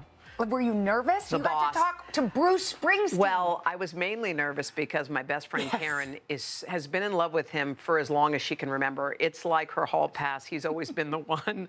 Her dad drove her to a Springsteen concert. It's like that kind of love. Well, Bruce is collaborating with the Killers on a song. I know, and I love Brandon Flowers. Oh, and Brandon he's a huge fan of Bruce's. He took a lot of his musical influences from Bruce. So the two collaborated on a Killers hit called Dustland, and I think Bruce's kid was he liked that song, and Bruce is like, oh, you like it? I like it too. And he's like, well, you should text him. And so he was like, he goes, because Bruce says all he does is text now. He doesn't call, he doesn't email. He texted Brandon, and Brandon got a text from a random Jersey number because he didn't save Bruce's number in his new phone. He had a new phone. He was like, and it was Bruce Springsteen? It was Bruce. But anyway, we got a chance to chat with them about other things, including Bruce has another project that he loves. He had that Broadway show. Yes, I got Henry for Christmas the tickets to the Broadway show. We went. It was one of my most favorite New York nights ever. It's just epic. It's beautiful and poetic. And you went too, my God, right? I loved every frame of it, every word, because he's on stage and you're looking at him just right in front of you like this. Well, Broadway's not coming back till later. They were saying, but Bruce and his show coming back this month in less than 2 weeks. Yeah, he's doing it. He was gonna take a break over the summer, but his manager and actually he just said a friend of his who came to the house said you should do it, and he was like, all right, I'll do it. So anyway, we're happy that he's doing that. So he's doing 30 shows, and here's a little teeny bit of our conversation. I know it's your life, but there's a lot of ground to cover there. Do you have to kind of remember and relearn the rhythm of that show? The rhythm is in me, so I did it 236 times, so it's like riding a bike. It's not going to go away. By the way, just the other cool thing about him, he has such humility. He was like, I can't believe I'm collaborating with the Killers on it. He's the boss, and that's his thing. That's the way he acts. So anyway, he's a real cool guy. And if you can see that Broadway show, I'm sure the tickets are going to sell it. You've got to take Karen. I know. You have got to take Karen. She'll never be the same. But I was never the same. But sometimes there's that thing that you don't get. I mean, you don't have, so you're always wanting and longing for it. So through every stage of your life, it's a thing you want and need. I know, but she needs it now. You're right. Are you trying to give yourself an out? You've got to take Karen. I was actually rereading The Alchemist. Oh, I love that book by Paulo Coelho. Yeah, so I was rereading it, and it talked about how this one guy who was a merchant was always dreaming of taking a big trip. And he said, why don't you do it? And he said, well, if I do it, then I'll no longer have that dream. And every day the dream motivates me. You know, and it's weird. It's like a weird thing when you realize but I a dream. also think after a it's year Bruce. of not doing much, we've got to go to the Bruce concert. Speaking of a big moment, you're about to have one. In 22 hours, we keep breaking it down. Why are we doing that? This is just making me more nervous. No, you're not going to. You're not going to. You know what's going to happen? You're going to have a weird calm. I have a weird feeling you're going to have a weird calm. You're going to jump out of a plane in 22 hours. It's going to happen at 8 o'clock a.m. and it's going to happen live on the show. You know what? I talked to my sister and she was like, what'd she say? She was like, you know what? You're going to have a big man strapped to the back. Just tell him, if you can't do it, push me out of the plane. Wait, if you can't do it? Like, if I get up there and tell I'm like, him. I don't know if I can do it. I'm just like, go tell him, push me. He's going to hold the sides of the thing and just go. Yes. And so you drop for a while, and then he pulls the cord, the chute, and then then I goes live. up. Yes. And then you get to marvel at the whole, watching it all happen. And then how do you land? Do they tell you? I don't know. I'm doing it all. I'm going to have to go at 4 in the morning to do all it to practice. It's going to be a beautiful day. It's going to be great. And plus, I think you're going to be feeling all the feels. Don't you hope so. I think so. I think it's going to be, I mean, I haven't allowed myself really to think about it because every time I do, I get nervous. But yeah, I think I will. I mean, I'm doing it in honor of this incredible museum and incredible men and women who have served our country. And then also my grandpa, who once said to me, don't forget to enjoy every moment of the ride. And so I'm going to. This is that moment. I'm going to. Okay, and how about the kids? How are they Well, feeling they heard Henry and I talking about it, and Poppy goes, you're jumping out of a plane? Dude, you're jumping out of a plane? And I said, yes. And she goes, that's crazy, Mom. Yes. You know what? There are other people who've done this too, and they want to give you some advice. So you guys know Bear Grylls. He actually took AGT host Terry Crews skydiving because he's got that show called Running Wild on Nat Geo. So the two of these guys, here they are. Look, they're doing it. 1, 2, and goodbye. That's it. You're fine. Okay, watching that's scary, but let's see their advice. We don't like this perspective. No, All right, here it is. Pep talk. Once you're out, there's no going back. Hey, Jenna, I hear you are about to jump out of a plane. Let me give you some advice. What you have to do is let your mind free. Don't think about anything. Don't worry. Just let yourself be taken by the sky. It's going to be wonderful. You got this, Jenna. Oh yes, my gosh, Terry. I love Terry. That's such good advice. Thank you. We're excited. It's going to be beautiful, and you're going to have such an experience to tell us all about. Don't forget to tune in tomorrow. Your feet are going to be on solid ground, so you're going to be live from the National Museum of the U.S. Army. That's in Fort Belvoir, Virginia, and it's going to be... So then we're going to do our show. I can't wait, Jenna. Which will be fun. I'm looking forward to it. Just another cool thing. Okay, so Salma Hayek, who we love. Remember when we got to interview her? Oh, I'll never forget. She was hilarious. She's so fun and cool. Did she put lipstick on you? Or yes. on me? You. Oh, maybe you. On us. I can't remember, we loved but we loved her, and she stars in the new action comedy film, The Hitman's Wife's Bodyguard. Now, it turns out that she insisted on playing her character in a certain way. She insisted that her character be middle-aged, and Selma is 55, and menopausal. Okay, she wanted both of those things. Okay, so she says that she wanted to play an action star that was still a realistic woman, and knew it would make for a more funny and interesting character. Yeah, she said she was lucky filmmakers listened because she says, quote, the stigma that is maybe the slowest one to change is age discrimination. Interesting. I mean, yeah, like a lot of women are first of all, I can't even believe she's 55 or whatever she is. She looks like a child, but good for her. And also, maybe she is going through menopause and is like, this is jacking me up here, and I'm feeling hot, and I'm feeling cranky, and I'm feeling weird. And, you know, I remember just the feeling of, like, burning up, like sweating, like just sitting here on the set, feeling it coming, and you're like, oh, geez, what am I going to do? And being, like, in 5 seconds. And there's nothing you can do. Were you grumpy or not really? I just remember, I think I was embarrassed. Yeah. Because I was, you know... And Kathy would always point out, is it happening? I'm like, yeah, well, yes, it is. And it's horrible. Okay, well, yesterday, both New York and California lifted almost all of their COVID-19 restrictions after both states hit vaccine milestones. Yeah, so to celebrate, James Corden and Ariana Grande performed this parody of Good Morning Baltimore, and it's from the musical Hairspray. Take a look. No lockdowns anymore. Time to go back to work indoors. No more watch Bridgerton. No lockdowns anymore. Traffic is so much worse than before. The world's such a new place to me. What's an NFT? I have no idea. What? Oh my God. All right. Oh, you just want to watch the whole thing and celebrate. Yes. All right. So you know how pet owners, dog owners can look like their puppies? Or cats. I look like my cat Bernadette. Or rather, my cat Bernadette sort of looks like me. All right, so we're looking for that. Some doppelgangers for an upcoming edition of Dogglegangers. Dogglegangers. Oh, yeah. They do. They look alike. Oh, my gosh. So, oh, yes, they do. Just go to our Facebook page and submit your... Oh, that's hilarious. It's so cute, yeah. That's hilarious. We want to see if you look like your dog.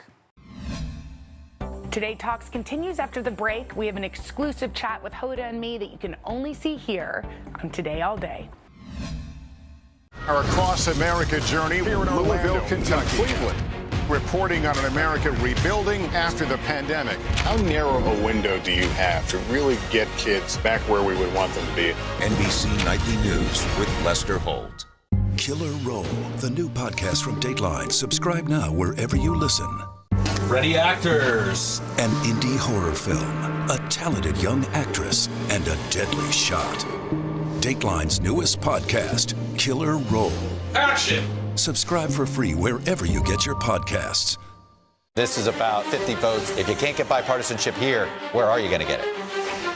If China decided to cover this up, can we ever actually get a definitive answer? What happens if we don't act on police reform this year? If it's Sunday, it's Meet the Press.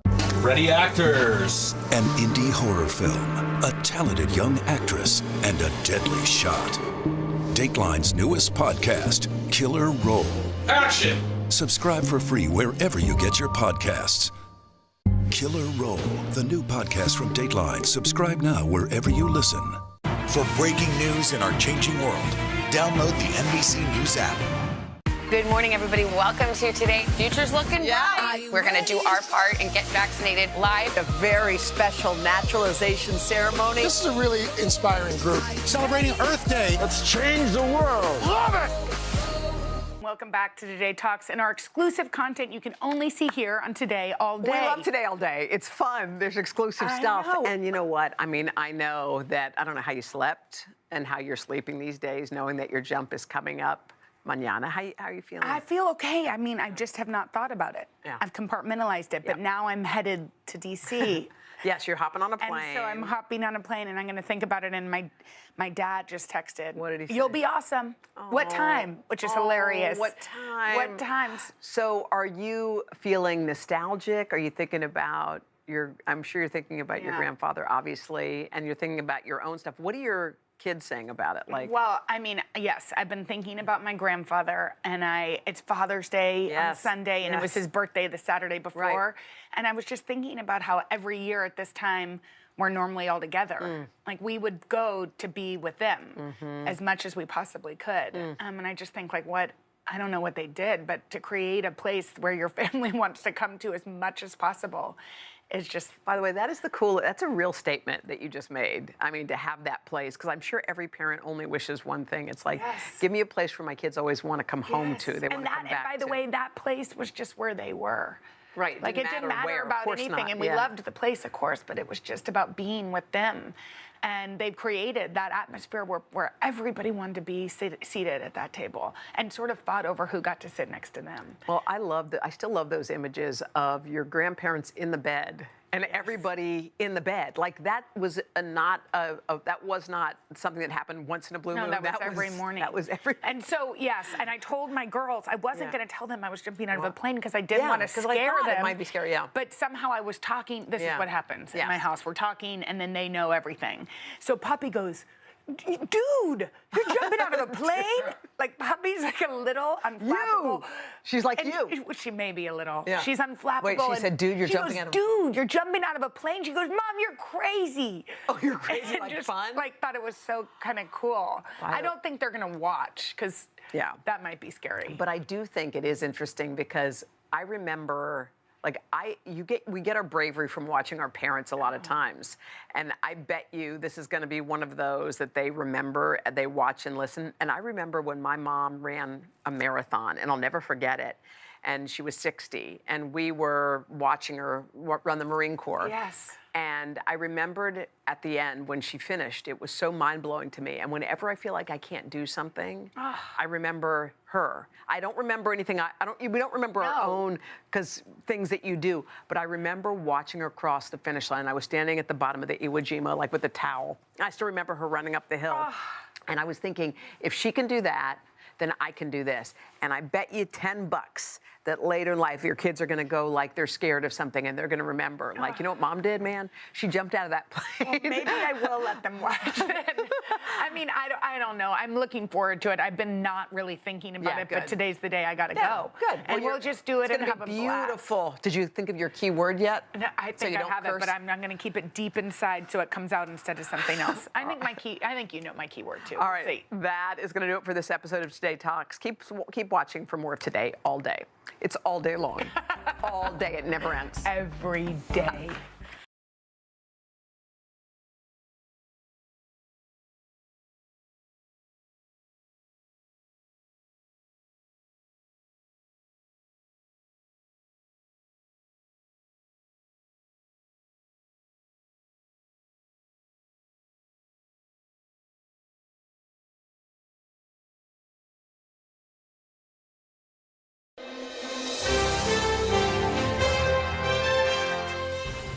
Let's dig into this because there are some people who, through this pandemic, everything has kind of been on hold.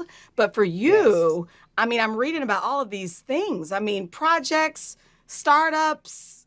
I mean, what has this year been like for you, navigating COVID and creating?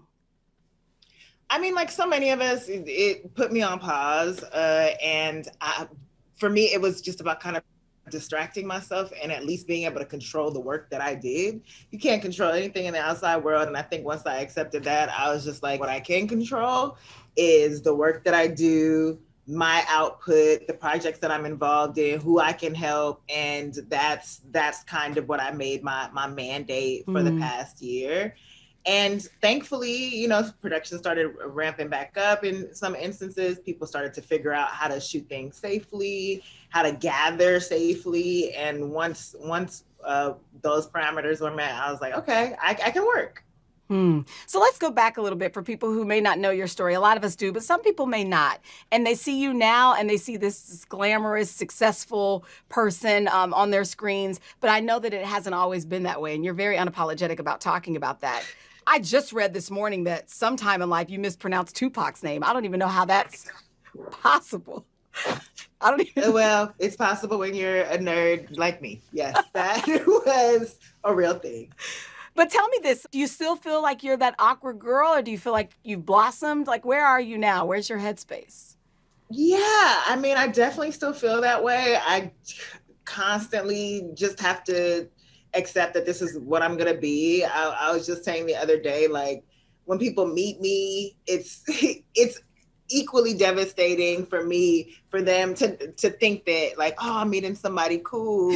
And then to like watch them see like, oh, she doesn't know how to be a person, and like, oh, what is this? It's just, you know, I think I've just come to accept that that's who people are gonna get. But it's been a journey, and I think part of my journey has been that acceptance of just like, yes, I'm this socially uncomfortable, awkward person, and I'm gonna just put it in my work. And it's really comforting to know that there's so many other people out here like that. I think I've just kind of found my community by accepting it too. When you launched Awkward Black Girl, I was just looking, was it 10 years ago? It was 10 years ago. We just had our 10th anniversary, February 3rd, which is wild. Did you ever imagine what it could become? Some people say, yes, I could. Others say, no, this is beyond my wildest dreams. What about for you? I'm others. I'm definitely like this. I made this just so I could stop talking mess, because I was complaining a lot about like what I wasn't seeing on TV. And, you know, this was creating a character and a world to be like, if I can do it, then I know mainstream TV can do it. And so I was even surprised after the first episode. Then I was like, oh God, I got to write more and catch up. So to to see the impact that it's even had 10 years later, to see what it's, birthed, I did try to use it as a way to kind of get into the industry. And so that was something where I was like, it happened, but not like this, no. Tonight, the CDC's new outdoor mask guidelines. What changed that allowed this new recommendation to be made? If we do nothing, what happens to a city like Houston? You're going to repeat this movie over and over again. NBC Nightly News with Lester Holt. Hi, everybody. Good morning. Welcome to Today. Future's looking bright. Are you ready? Half of all U.S. adults now fully vaccinated. A huge lift is underway for one of the most celebrated cities in this country, Cleveland, Ohio. This is the greatest location in the nation. We're having a baby. Wow. The big reveal is under the lid. Hey now. Things are looking brighter, so we want to help you find the fun in 21. Music is back. Y'all were exactly what we needed. Good morning, everybody. Welcome to Today. Future's looking bright. Are you ready? We're going to do our part to spread the word on the importance of vaccines, so crucial for reopening America. A big day around here. A very special naturalization ceremony. Many of them doctors, nurses, other essential workers. If you are a nurse, thank you. Spring has sprung, guys, and we want to fill this season with some fun and surprise. Yes. This is the face of excitement. Celebrating Earth Day. Let's change the world. Love it! For breaking news in our changing world, download the NBC News app. Killer Roll, the new podcast from Dateline. Subscribe now wherever you listen. The Meet the Press Chuck Toddcast, free wherever you get your podcasts. It's so interesting. I watched your masterclass yesterday, which was phenomenal because I didn't know what to expect with those. Sometimes I didn't know, is somebody just going to kind of give us a little speech? Or are they really giving us the nuggets, the X's and O's? And you really kind of zoom in, and it made me recognize that this is a craft, and you have been at this for a very long time, even before Awkward Black Girl. I mean, this is something it seems like you've always wanted to do, isn't it? Definitely. I've always wanted to tell stories and have kind of learned by doing. Thank you for watching the class, by the way. I'm Issa Rae, and this is my masterclass. It was such an incredible experience to even do it because, when you're in it, you feel like, well, what am I going to teach? Because I'm still learning myself. But the team there and the producers there really extract like everything that you've been through and everything that you do know. And I was like, okay, I do feel equipped to teach this. And at least, I'm all about sharing all the resources, all the tools that I have so that you can make it. And I didn't have formal training. And so I feel like this class is very friendly for people who are just like, you know what, I want to try it. I want to see what I can do. And I don't know where to start. So shout out to Masterclass for giving me a chance to teach. You know what you talked about that resonated with me that I didn't even realize is when you talked about the 90s, there were so many sitcoms that highlighted African-American families and not even just families, living single or what have you. And I thought about it when you were talking about it. It was like, there was a time when I wanted to be Rudy Huxtable. I would do my hair like Rudy. Then I wanted to be Denise. Then I wanted to go to Hillman. And now if somebody calls me Claire, I'm like...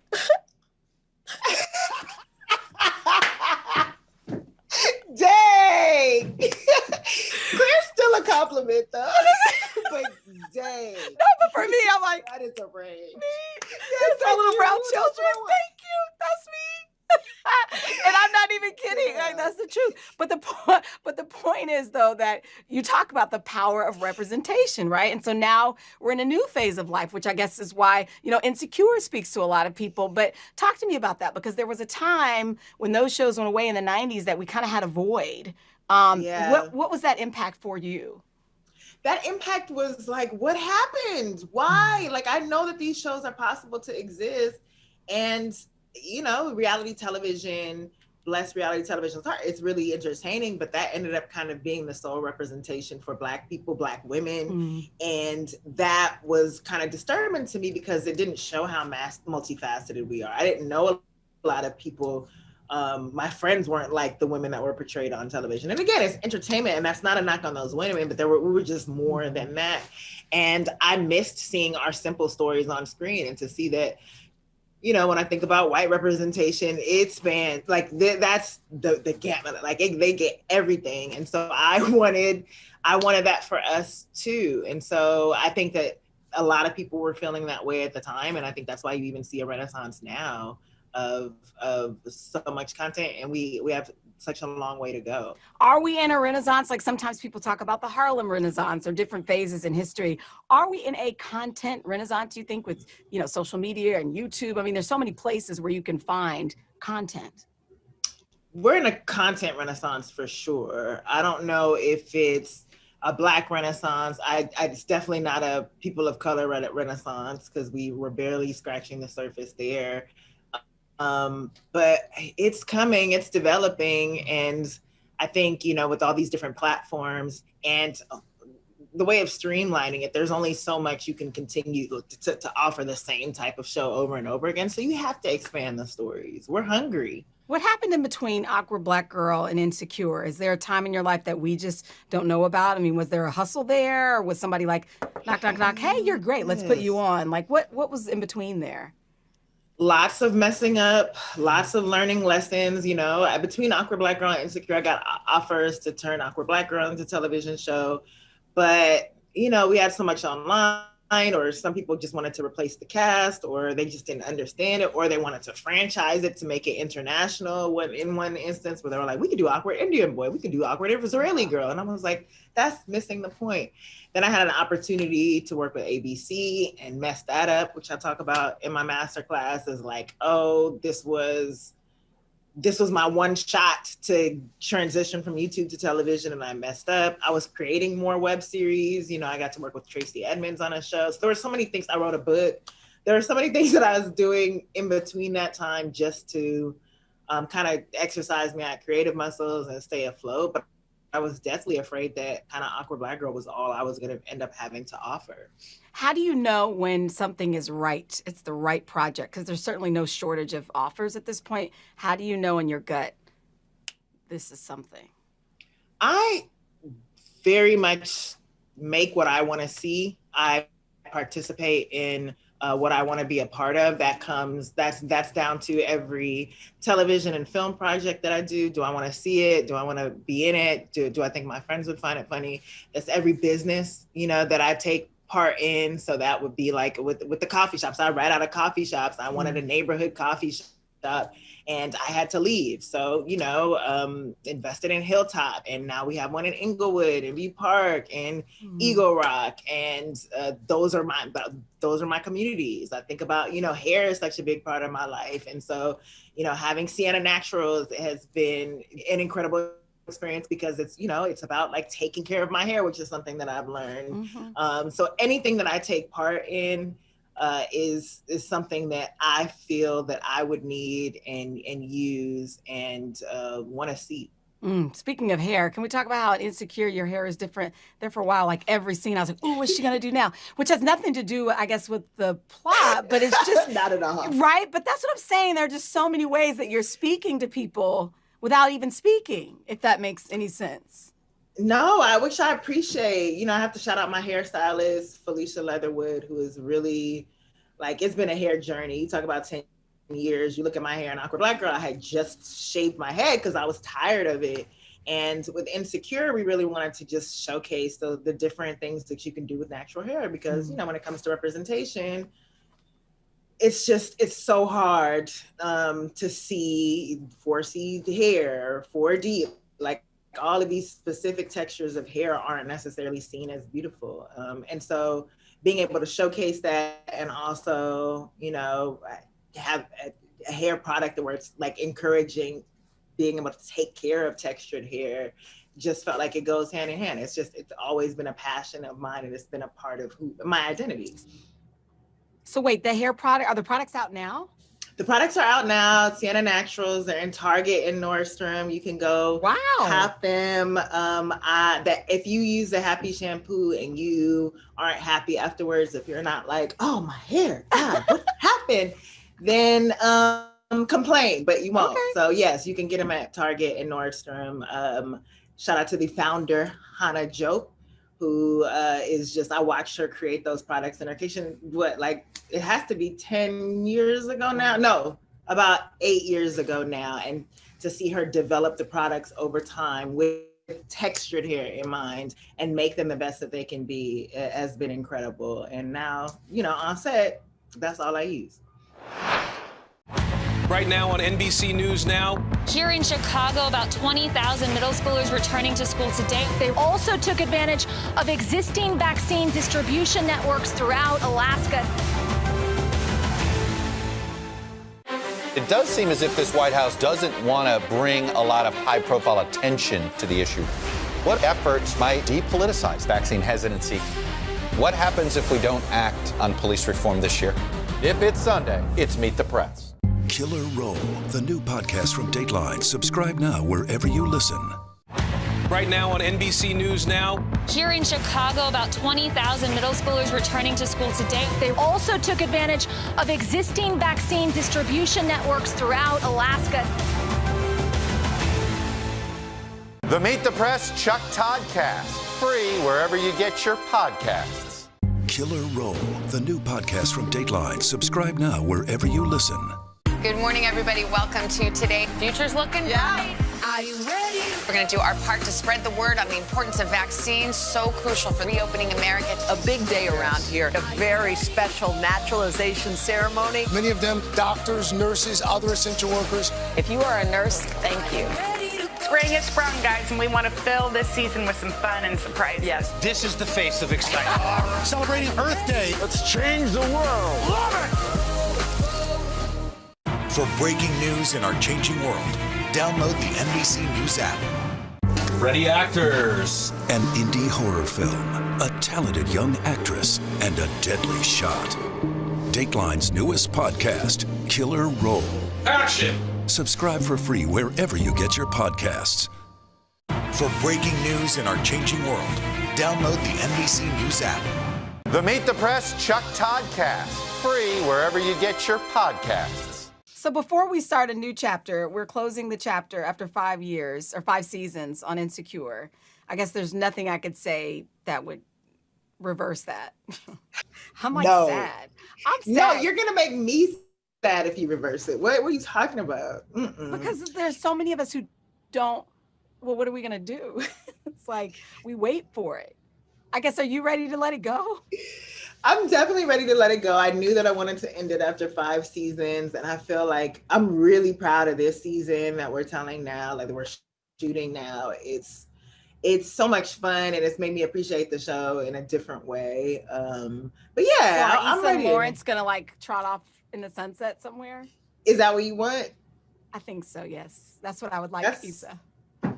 Well, I guess you just have to watch That's season what I 5. would like. Do you worry what people? I guess I'm sure you don't. I probably know the answer to this question. I mean, people are invested. I mean, you've seen it. Yeah. Like they are. Almost sometimes it's like y'all that they're acting. I mean, but it's right.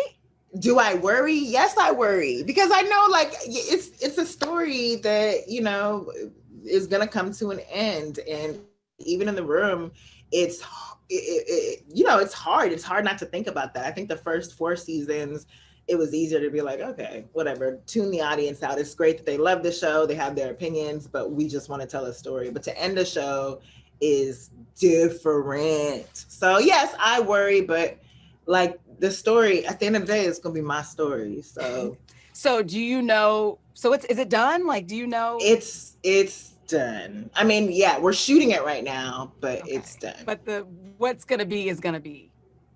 What's good? I'm like trying to look your big, beautiful brown eyes. I'm like trying to see if I can see any kind of like, Lord, what's gonna be is gonna be. Okay.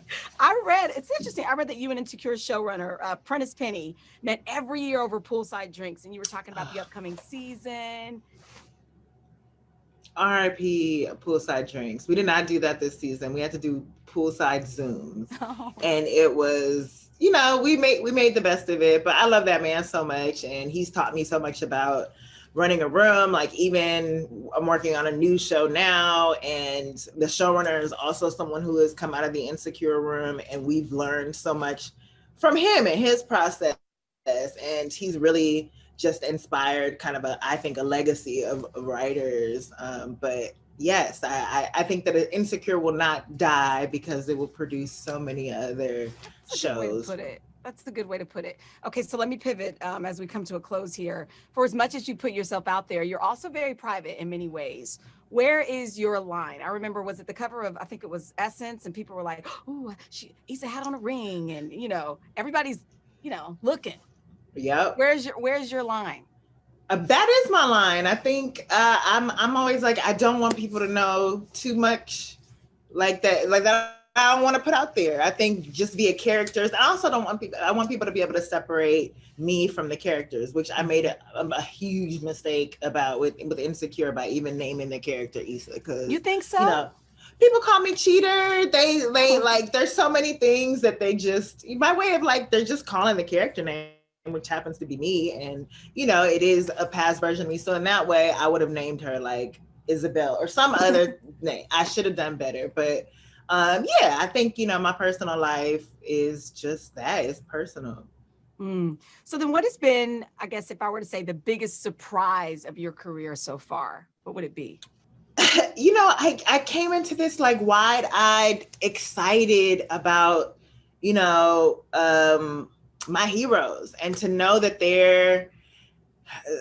I have not been disappointed by a hero. I will say I have such a great community of women in this industry who have embraced me, who have tried to guide me, who have served as blueprints, and the women that I mess with deeply believe in and want the best for our communities, and I love that. So that's been a surprise, because you hear like, don't meet your heroes, people are fake. And I have not had that experience. So that has been a pleasant surprise.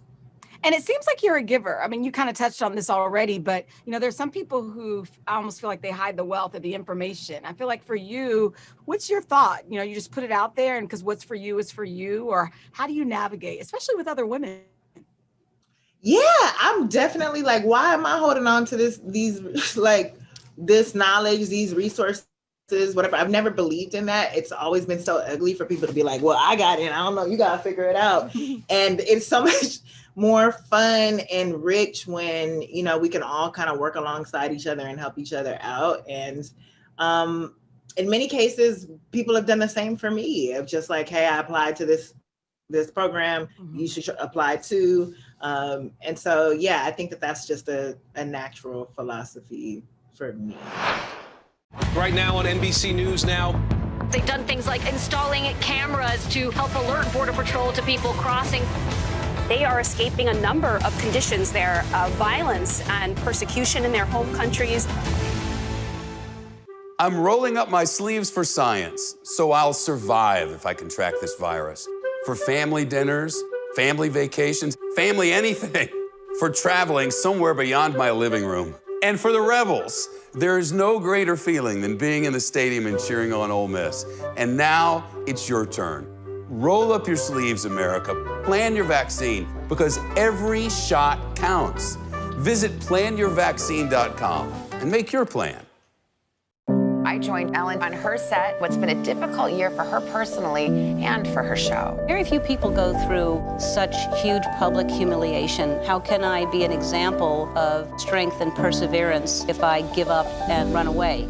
The Meet the Press Chuck Toddcast, free wherever you get your podcasts. Hi, everybody. Good morning. Welcome to Today. Future's looking bright. Half of all U.S. adults now fully vaccinated. Al is in Cleveland for our Reopening America series. This is the greatest location in the nation. Music is back. Y'all were exactly what we needed.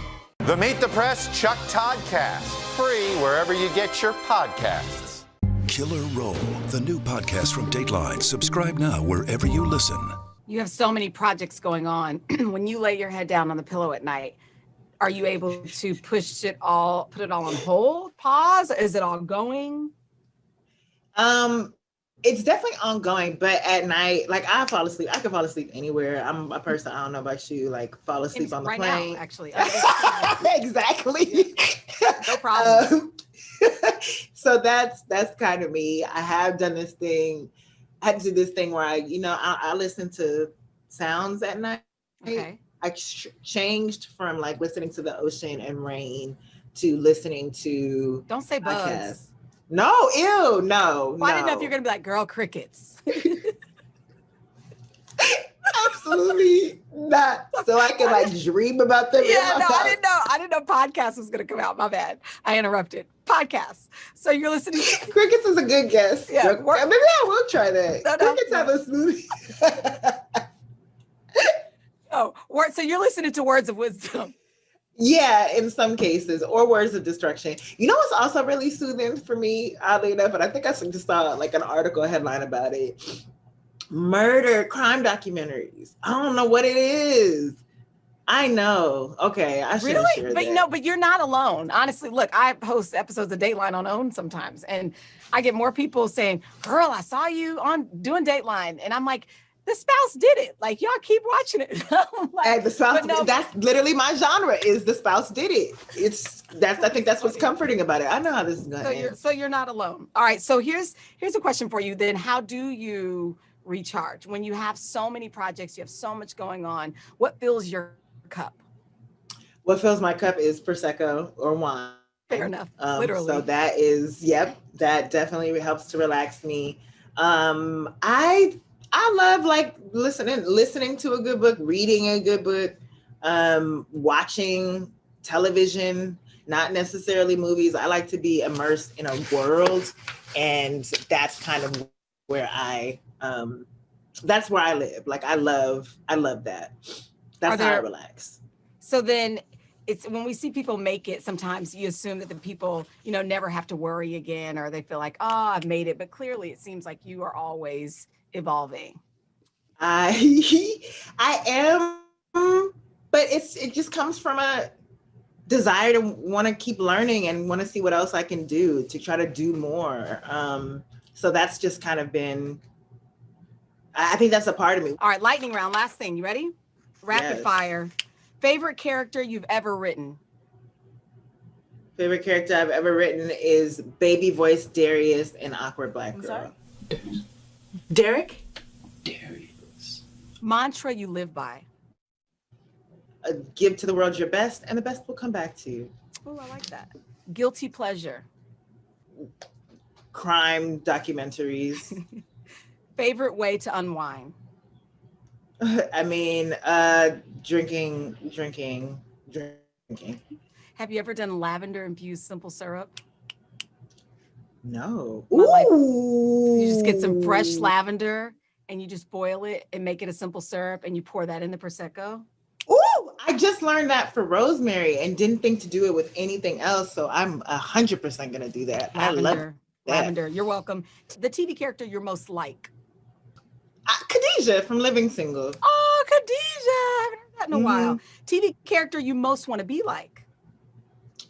Denise from Cosby Show. Yeah, I dress like. Denise was kind of aloof. Oh, but okay. I want Denise's fashion. Who I want to be like?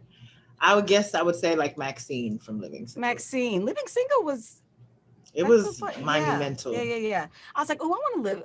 I didn't know that existed. Like you could live single on your own. Don't let me get started. Okay. Texting or talking? Texting. No, talking in person. I'm sorry. Talking in person. Four more. Who inspires you the most? Debbie Allen. Oh yeah. I was able to tell her how much I loved her the other day. She's incredible. She's everything. Best hype music? Lil Scrappy, No Problem. Haha. Favorite food? Gumbo and Chebugin. Oh. Favorite drink? Prosecco. Place you Prosecco with vodka. Cheers. Place you do your best thinking? In the shower. Last three. Word to live by for 2021? Tomorrow's a better day. Ooh, amen. Thing you're most looking forward to post-pandemic? I cannot wait to throw a lit ass house party. Cannot wait. House parties. Remember those? Yes. The last question. What's the one question you never get asked that you wish someone would ask you? Do you want to get some food on me? What? I just wish people would ask that more. Like, do you want to say the question again? Do you want to get some food on me? Oh, like on me. Like I'll pay for it. I mean, The other way works too. I could have said that better. It needed some commas. Well, because you remember the Sex and the City episode with Samantha and the sushi? I don't know. If Yes. Wasn't that in the movie? When she was maybe. No, waiting? you're Maybe right. It was a movie. No, you're right. It was in the movie. And so I was Yeah. like, is that a scene? Like, are you trying? I mean, it could be. I'm not mad at that either. If the food is free. If the food is free. Thank you so much. I hope I talk to you again. Like, you were so good. I hope I see you in person again. And thank you so much for this interview. Thank you. God bless. Welcome to Today All Day. All day? Today, all day. All day. This is a long way of asking who's your favorite character you've ever played? The unicorn. The unicorn. You gotta have the unicorn.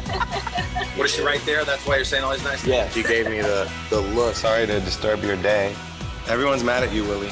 Better make this fast. I don't want the wrath of Luna. When I see you, I always think, I wonder what his quote would be. Give us 6 minutes and we'll ask as many questions as we can. Welcome to Cold Cuts. Cold Cut. Cold Cut. My buddy Cal cooking with me. Dads don't babysit. It's called parenting. What was the first book you remember loving? Heart Smart Today with simple exercises to strengthen your heart. Make the most of your beach days. It's all about the tracksuit now. How good do they look? I now pronounce you husband and wife. Kiss the bride. This morning, a story of people helping people. You've received tons of letters from people who have been inspired.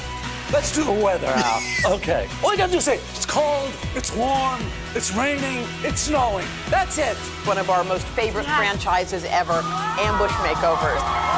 Okay. Look at it. It doesn't look so good. No, it doesn't look good. Will you judge us in a cook-off? I will, and you Okay. guys will definitely win something. Today, all day. All day? All day. Welcome to Today All Day. Hey, today all day. Father's Day is this Sunday.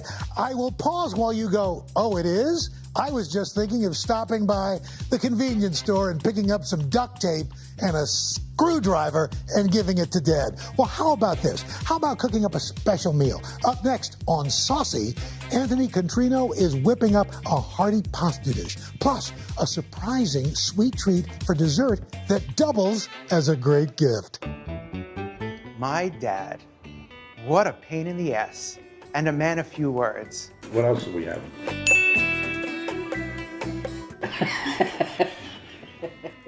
He really only opens up his mouth to eat. You gotta love him. So for this Father's Day, I'm making him a couple of his favorite dishes that I know your dad's gonna love just as much. For dinner, I'm making pasta al vino with crispy sausage and an irresistibly crunchy breadcrumb topping. Then for dessert, chocolate hazelnut sausage.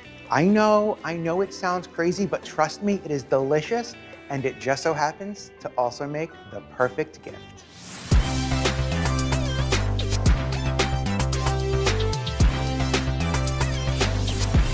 First up is dessert, our chocolate hazelnut sausage. We want to get started on this because it needs some time to set in the fridge. So, first things first, I have some hazelnuts. So I'm leaving some whole. I'm gonna chop up the rest, and this is gonna imitate or mimic the pockets of fat found in sausage, and it's gonna give the illusion that this is an actual savory sausage. When chopping nuts, throw your hand at the tip of the knife. This will help secure it and help you guide it across the nuts. This does not need to be perfect. Like I said, this is mimicking fat pockets, and fat pockets come in all different sizes. So if you have some super fine, that's awesome. And if you have some that are a little bit more chunky, that is fine too. If you're not a fan of hazelnuts, you can use any nut. You can even put in dried fruits. Pistachios and dried cherries would be an amazing substitute. I'm happy with this.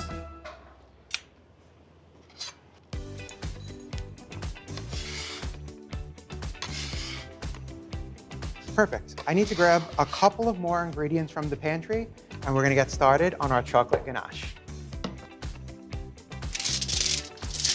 The star of this dish, aside from the hazelnuts, is this chocolate. I like to use 58 to 65% chocolate. The percentage is the amount of cocoa. The higher the number, the darker and more bitter the chocolate. To chop chocolate, I like to use a serrated knife. You have a little bit more control, your knife won't slide on the board, and look how easily it just crushes through this premium chocolate bar. Doesn't need to be perfect because we're melting it. The smaller the chocolate pieces, the quicker they'll melt. And we all know I do not have patience. Going to put it right into a bowl.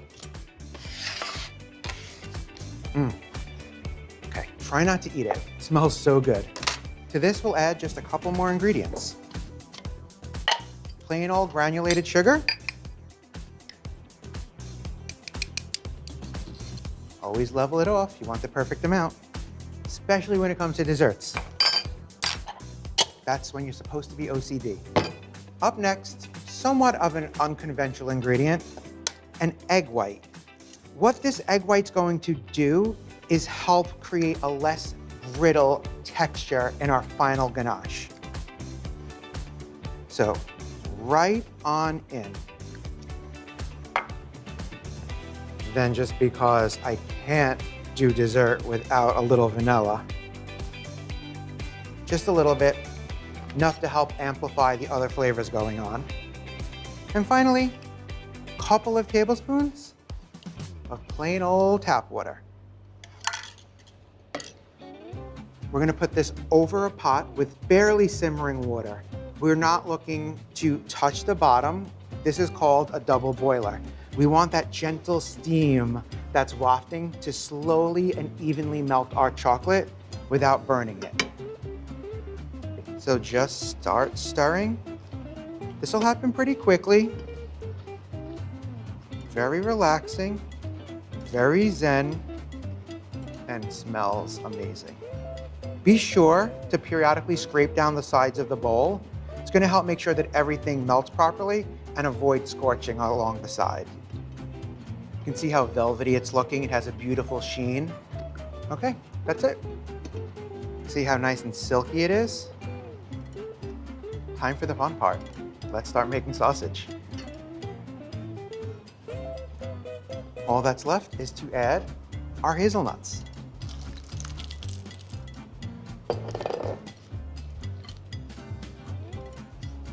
Just slowly fold them in. Try to get it all coated in chocolate. You don't want to see too much of the nut itself popping out. That's it. And now we play the waiting game. Into the fridge to set for 45 minutes to an hour.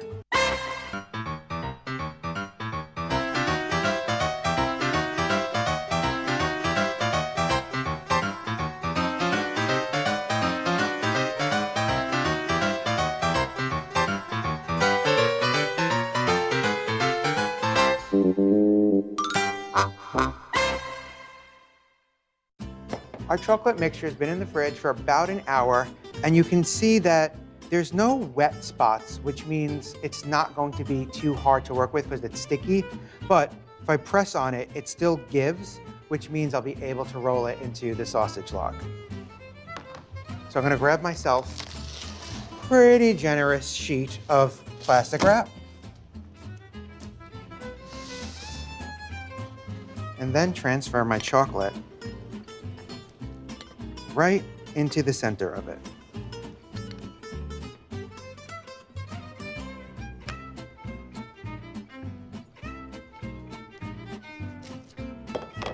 Now, I'm just going to try to start shaping this into a log using the plastic as a guide to help shaping it.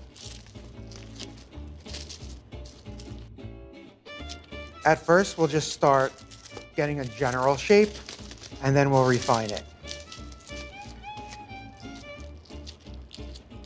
So I like to make my sausage log 9.5 inches, because I think that that's the perfect length and width that we'll get with the chocolate when we slice into it. But it doesn't have to be so crazy. If you have OCD, you can use a ruler. So I'm actually just shy of where I want to be. And try to keep it nice and even in diameter. You don't want it to taper too much. Then twist off your sides and tuck them under. This is the first step in shaping our sausage, but I have one more secret ingredient that's really going to give you the illusion that this is the real thing. It does seem as if this White House doesn't want to bring a lot of high-profile attention to the issue. What efforts might depoliticize vaccine hesitancy? What happens if we don't act on police reform this year? If it's Sunday, it's Meet the Press. Good morning, everybody. Welcome to Today. Future's looking bright. Are you ready? We're going to do our part to spread the word on the importance of vaccines, so crucial for reopening America. A big day around here, a very special naturalization ceremony. Many of them doctors, nurses, other essential workers. If you are a nurse, thank you. Spring has sprung, guys, and we want to fill this season with some fun and surprises. Yes. This is the face of excitement. Celebrating Earth Day. Let's change the world. Love it! I joined Ellen on her set. What's been a difficult year for her personally and for her show. Very few people go through such huge public humiliation. How can I be an example of strength and perseverance if I give up and run away? It does seem as if this White House doesn't want to bring a lot of high-profile attention to the issue. What efforts might depoliticize vaccine hesitancy? What happens if we don't act on police reform this year? If it's Sunday, it's Meet the Press. Hi, everybody. Good morning. Welcome to Today. Future's looking bright. Half of all U.S. adults now fully vaccinated. Al is in Cleveland for our Reopening America series. This is the greatest location in the nation. Music is back. Y'all were exactly what we needed.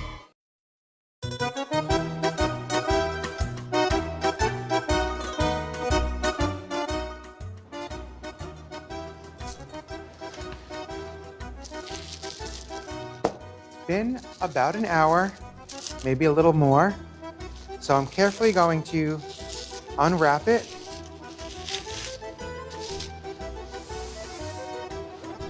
Grab yourself a fresh sheet of plastic wrap.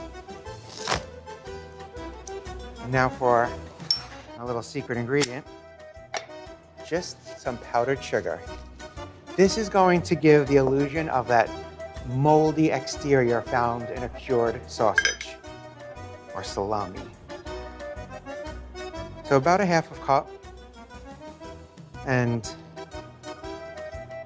just coat it all around and roll it in. It's okay if it's cakey. Make sure you cover it.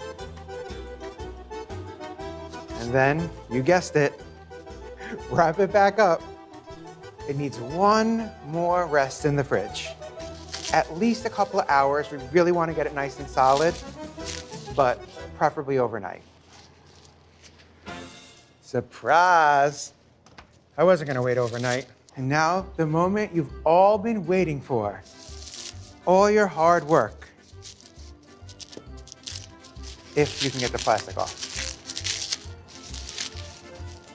So as it sits in the fridge, you can see like these wet spots. That's the condensation from the fridge. And that's what's going to really give the illusion of dried sausage.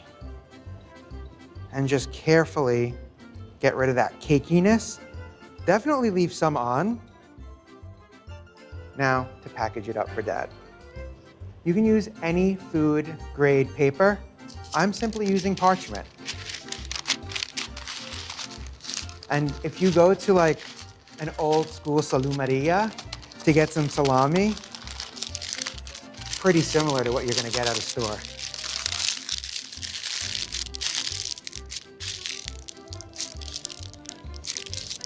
Now, you can leave it simply just like this, or if you have nothing better to do with your life, like me, maybe add some twine. It's a gift. Make it look like you cared. I'm just gonna tie it in a couple of places to secure it. Nothing fancy. My dad's not gonna notice. He's just gonna wonder when I'm gonna cut it open. You do you. You wanna tape down the sides? Tape down the sides. Simple is good enough for Dad. Our sausage is packed, but I'm not that cheap, so I'm also gonna give Dad a bottle of his favorite wine. Throw this in a bag, and I'm all set for Father's Day dinner.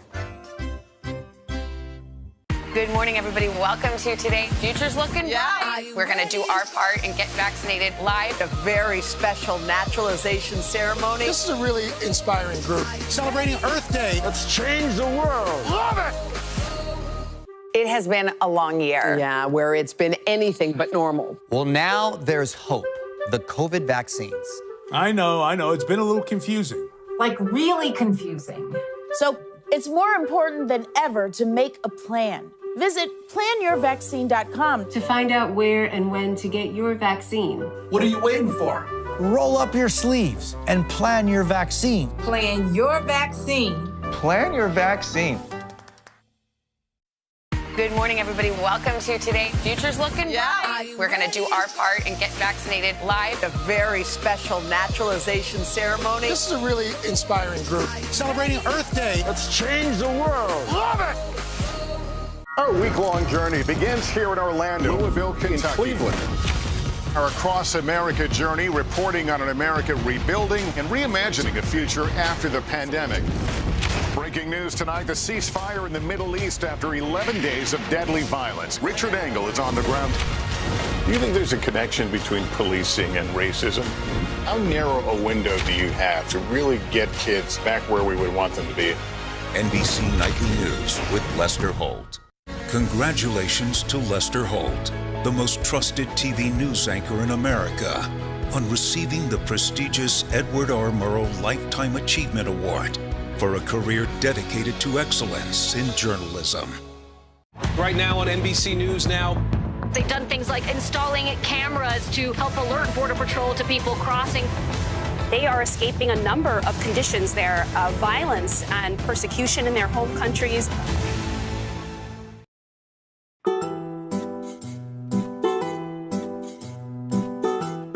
When the pandemic started, I was kind of ravaging through my pantry trying to figure out what I can cook because getting to the grocery store was scary and just hard. And I came up with this dish, pasta al vino.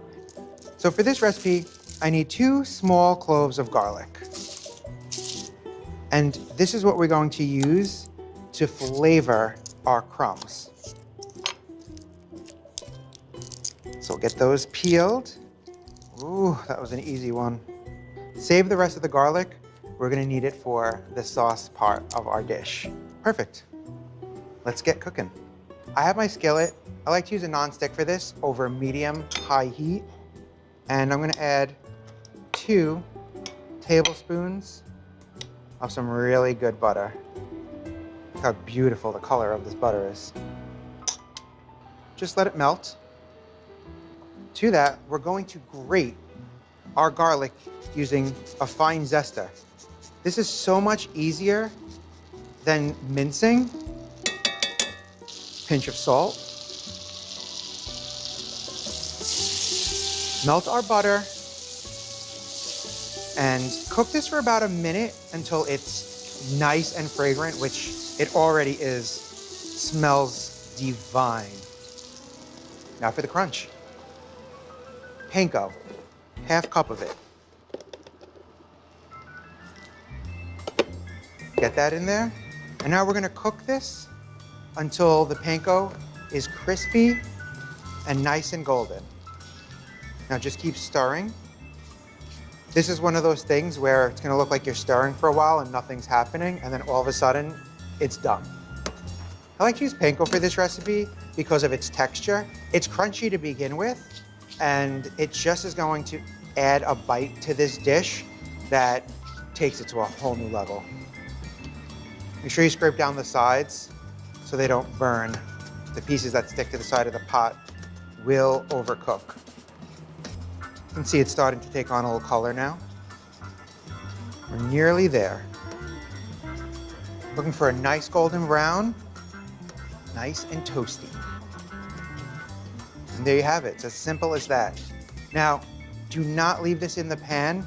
The pan is hot. These will continue to cook. You'll walk away, come back, and they'll be burnt. And you'll be sad. So immediately transfer it into a bowl. That's all there is to it. Let's make some pasta.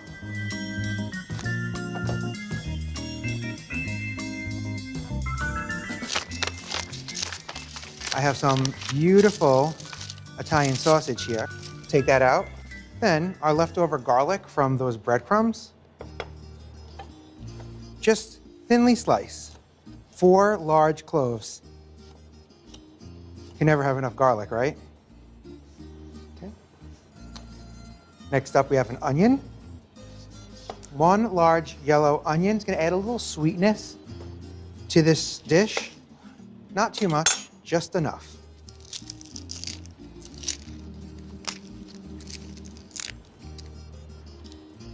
And we'll just slice these into thin half moons.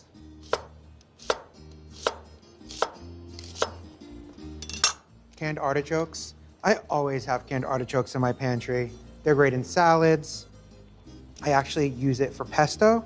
And of course, my pasta al vino. And we're just gonna give these a rough chop. Not too small. We wanna leave some texture in the dish. Okay. I don't even know if I do recipes without pecorino cheese anymore, but pecorino.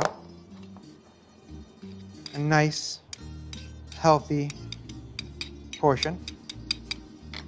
Measure that out so it's ready to go. There you have it. Let's get cooking. Let that get nice and warm.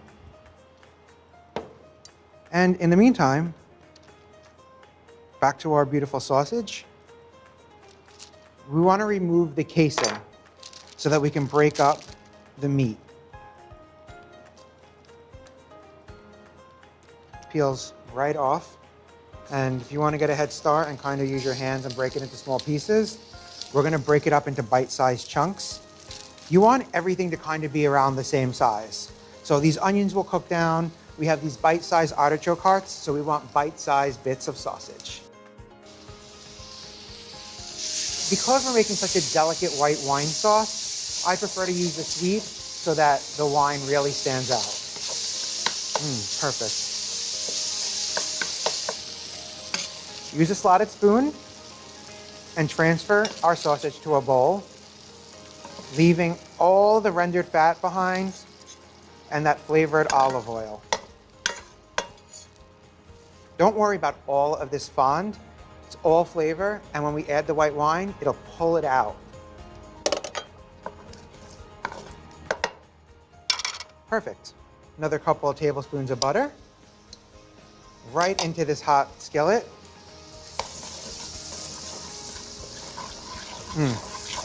And then in go our onions. We're gonna cook these for about 10, 12 minutes. We're not looking to get them super caramelized, just light amber and softened so that they have a nice bite when we serve our finished dish. Get that nice and coated in that butter. Ooh, it smells so good. Every component of this dish just smells so good. I'm gonna throw in just a little pinch of salt. Season in layers. The sausage is salty, so you don't need to add too much. And we have a couple more ingredients that are going to add a saltiness to this dish. Speaking of salt, let's not forget about our water.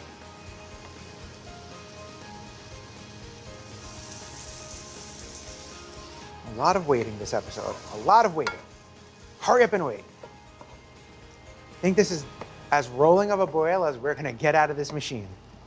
Now that our onions are close to being halfway there, time to drop our pasta. My favorite, bucatini. I'm only using a ½ pound.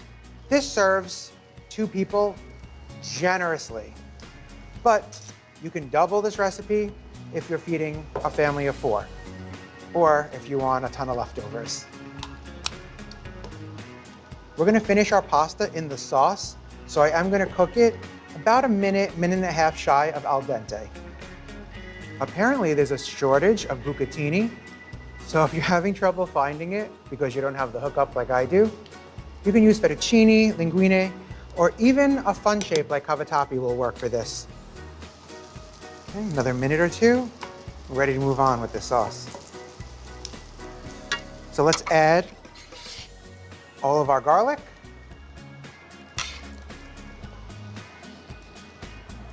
And our artichoke hearts. We're not really looking to cook them at this point. We're just looking to warm everything through. Allow that fragrance to really permeate this sauce. Doesn't this look great? You know what's up next. Some wine. No need to ever measure wine. You always have to eyeball. And you see how it's just automatically just taking all that flavor that's stuck on the bottom of the pot and melting it away. All that flavor is just melting right into our sauce thanks to that white wine. Also going to add some chicken base. And it's just a concentrated paste that adds almost like an umami, just a delicious, salty flavor that just enhances the dish. I even add it to chicken stock when I'm making it, just to boost the flavor a little bit. And that'll melt right in there. Okay, look at that. And I think our pasta just so happens to be ready. Oh yeah. Try to get all of it. I think I'm grasping at nothing. Okay, give that a little whirlsy. Now, some starch water, which is gonna help bind everything together. You can always add more to get the right consistency. And then let's start adding everything else. Our sausage goes back in, and then there goes our cheese. Just toss it up. The cheese will melt into the sauce. That starch water will help thicken it up a little bit. You want to cook it for about a minute or two here, just long enough for the sauce to be perfect and for our pasta to reach the perfect al dente. You can see that sauce is starting to already look nice and luscious. I'm gonna add a drop more of our starch water. You never want a dry pan. That just about does it. The only thing missing at this point is a bowl. And our breadcrumb topping. Can't forget about the breadcrumb topping. Make sure you grab some of the sausage, some of the artichoke hearts, those onions. We want to get a little bit of everything in there. That looks like a nice portion for one, no? Definitely need a little bit more cheese. And of course, look at this. Do not be cheap. Let's give it a try.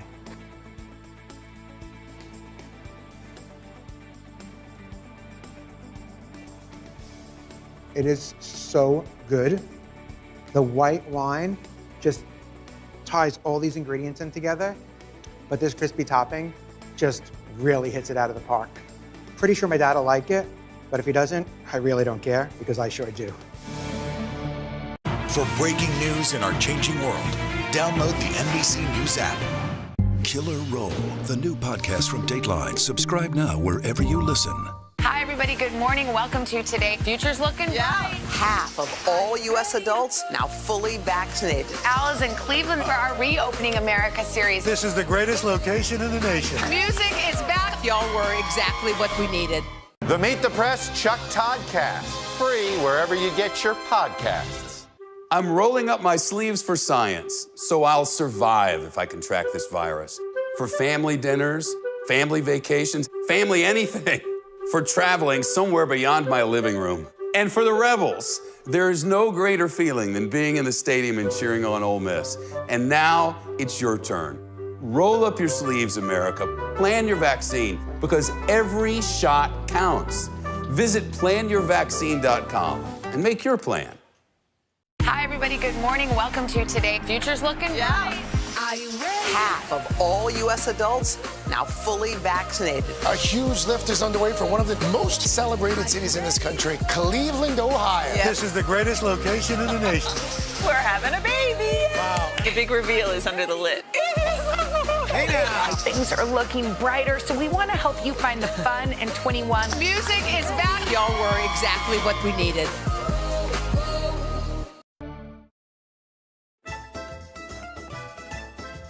My chocolate sausage is the star of any dessert board. I like to dress it up with my favorite biscotti, Sicilian Regina cookies. Some fruit leather. It's so fun and kinda looks like strips of prosciutto, no? A few little candies, something fresh, and even marshmallows. This gorgeous sweet charcuterie board is now ready for prime time.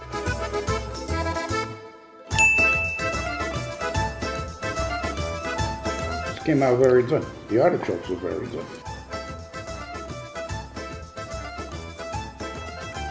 Remember which of your sons cooks you a Father's Day meal. Yeah. I mean, according to your plates, I think I know the answer, but what'd you think? It was horrible. No, it was delicious. Got some dessert. Delicious. It's good. Those look good too, the plain. I'm not going to get invited back. Make the meat look good. The sausage is very good. Here. You're going home with some chocolate sausage. No. And a bottle of your favorite wine. Oh boy. Oh, that's good. Very nice. Thank you. Well, happy Father's Day. Thank you. Thank you for cooking. Thank you.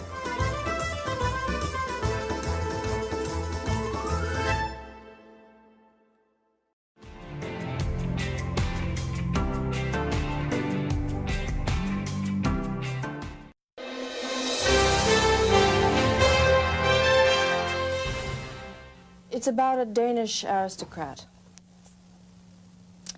who moved to Africa in 1913 and to Kenya, which was then British East Africa, and a colony of very eccentric, strange, expatriate Europeans. And she moved there and started a coffee farm with her husband. And she stayed there for, I think, about 8 years until she went bust. It's about her adventures there, her rather wonderful, exciting adventures there. Her name was Karen Blixen, and she was a baroness. And how would you describe her character? Well, she was interesting for a lot of reasons, not the least of which was that she was incredibly independent and a woman sort of out of her time. And in Denmark, where she was brought up, she was very constricted by the life there. And so she went to Africa, and she sort of blossomed there because there was no rules, really. And during that time, she became a writer. She became a writer we know as Isak Dinesen. I wouldn't run. If you do, she'll think you're something good to eat. Do you have a gun? She won't like the smell of you. Shoot it. She's had breakfast.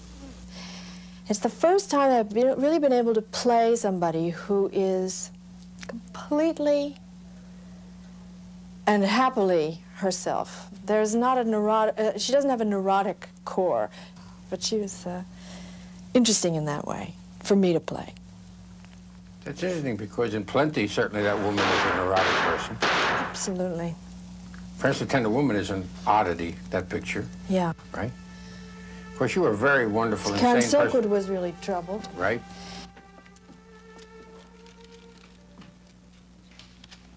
Sophie, you know. She had been through a concentration camp. Yes, and nuts in a lot of ways, so. My father was a civilized man living in an uncivilized time. The civilized, they was the first to die. In Out of Africa, one of your co-stars is Robert Redford, and he is based on a character who actually existed. Yes. Can you tell us a little bit about him? Yeah, he's based on Dennis Finch Hatton, who was an English, the son of an English lord, but he was the second son. And like lots of second sons, he didn't stand to inherit anything. So I think the colonies, like India and Africa, British colonies, were full of second sons from all over the place who had a little bit of money and nothing to prove, who were adventurers. And so he was sort of one of those people. And he went out to Africa and became one of the first safari guides. And the Redford character falls in love with the Meryl Streep character. Yeah. But how would it be if I kept a few things with you?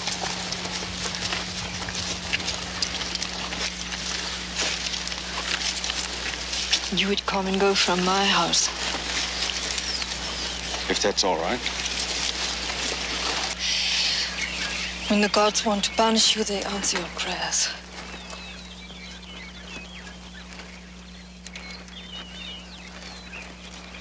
It's kind of the classic confrontation between the woman who wants to settle it and center it and give it a name, and the man who wants to his freedom.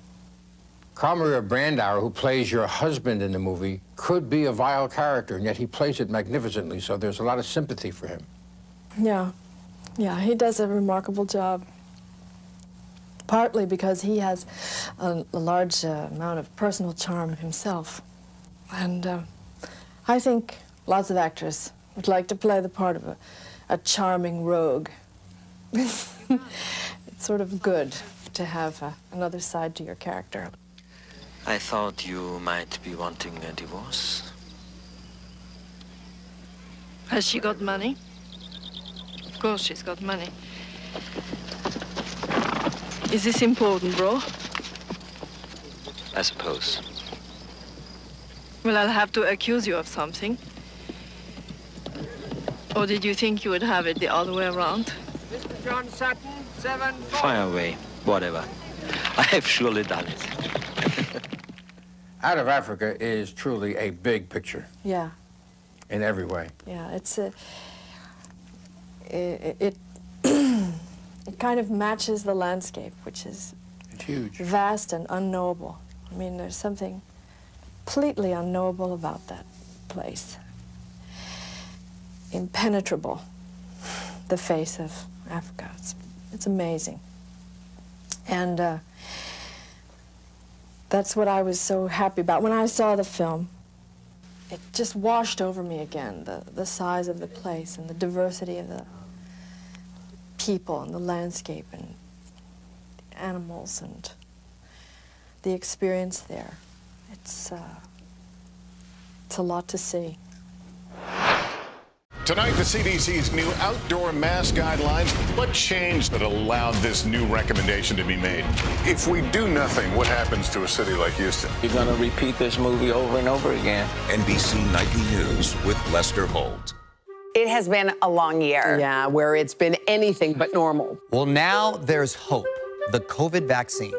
I know. It's been a little confusing. Like, really confusing. So it's more important than ever to make a plan. Visit planyourvaccine.com to find out where and when to get your vaccine. What are you waiting for?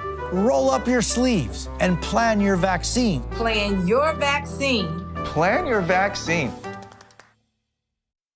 Ready, actors. An indie horror film, a talented young actress, and a deadly shot. Dateline's newest podcast, Killer Roll. Action! Subscribe for free wherever you get your podcasts. It does seem as if this White House doesn't want to bring a lot of high-profile attention to the issue. What efforts might depoliticize vaccine hesitancy? What happens if we don't act on police reform this year? If it's Sunday, it's Meet the Press. For breaking news in our changing world, download the NBC News app. Killer Roll, the new podcast from Dateline. Subscribe now wherever you listen. The Meet the Press Chuck Todd Cast, free wherever you get your podcasts. First of all, what do you guys think of all this, the way we do interviews now, with all this technology? Let's start with you, Candace. Well, let me tell you what I think of it. I think it's a crock of, I am so useless at all of this. It's taken us a half an hour for me to get into this call. Oy. Meryl, how about you? That's a technical term, oi, that she just Now, you guys, before you did this movie, Meryl, were you guys friends? I knew Diane for a long time. We had done a movie, Falling in Love, years, and then I'd been a huge fan since her theater work, everything. Love Diane, but I didn't know Candy before we began. We knew each other a little bit. We met, but just barely. Yeah, just like parties. Hi. Were you, I mean, all of you obviously are legends, but very first meeting, were you surprised by the other? Candy, were you surprised by Meryl when you first met? Was there anything about it that you remember? You know, there's Meryl comes with a force field because she's a legend on a level that nobody is a legend. So you have to kind of, I was creeping around the force field for a while, but Meryl was great, and it's just that there's nothing she can't do brilliantly. So you have to just reckon with that. Steven Soderbergh was trying to figure out something, anything he could do that better than Meryl, and there was nothing. Oh yeah, like make the whole movie on his shoulder. Throw the ball. He said something about baseball, and he said, well, up until last year, I would have beat you. Let's talk about this movie. It is unique. It is different, unlike anything we've ever seen. It was shot on a cruise ship. It had minimal crew, minimal equipment, Meryl, minimal everything. And it was shot in 10 days, a full-length movie. I mean, this is shocking. So just tell us what that vibe felt like. I'll start with Meryl. Well, when you see the film, and there's a scene in the film where every morning I have breakfast with Lucas Hedges, and that was actually me getting up, putting on my costume, which was my clothes, and going in and having breakfast with Lucas Hedges and making it up. Mm-hmm. We had certain points that we had to get forward by the end of it, but it was sort of open-ended, and we could talk as long as we wanted. Or as short as we wanted, and it was very daunting, exciting, and present. You know, you couldn't not be there, and that was really fun. Candace, we only see you've chopped off the entire top of your head. But was it exhilarating not having strict dialogue? Was it terrifying for you? What was it? In the beginning, it was, but Debbie Eisenberg is a friend, and she wrote a great Bible for the film, and every character had a description, and mine had a snake as a pet, and it was, so that she gave you a very rich stuff to play with, but it was all improvised dialogue, and once you got used to that, it kept everything very vibrant and alive and fun, actually. Candace, your character was quietly seething throughout the entire film. You were just always ticked off. Did that vibe? You know, could you separate yourself when shooting was over and it was hang time with the girls? Could you separate that? You know, there was not so much hang time on this shoot because Steven worked with this, I think it was maybe a prototype of a camera that soaks up the light, so we had no lighting crew. And so we were like a guerrilla film crew. Very few people on the ship knew we were shooting a movie. And we shot till around 9 at night, and then I'd have tomato soup in my duplex stateroom, which we all had, obviously, but it was the most spectacular ship. And so there wasn't as much hanging out. When we were in Southampton, Meryl, we were at a hotel, an inn that was lovely, and it was much more sort of relaxed, and we would sit on the terrace at night and hang out. Yes. Diane, you had beautiful, beautiful poetic lines about sisterhood and friendship and aging and all of that. And are you just a poet? Did it just come out when you were? Thank you so much. Thank you so much.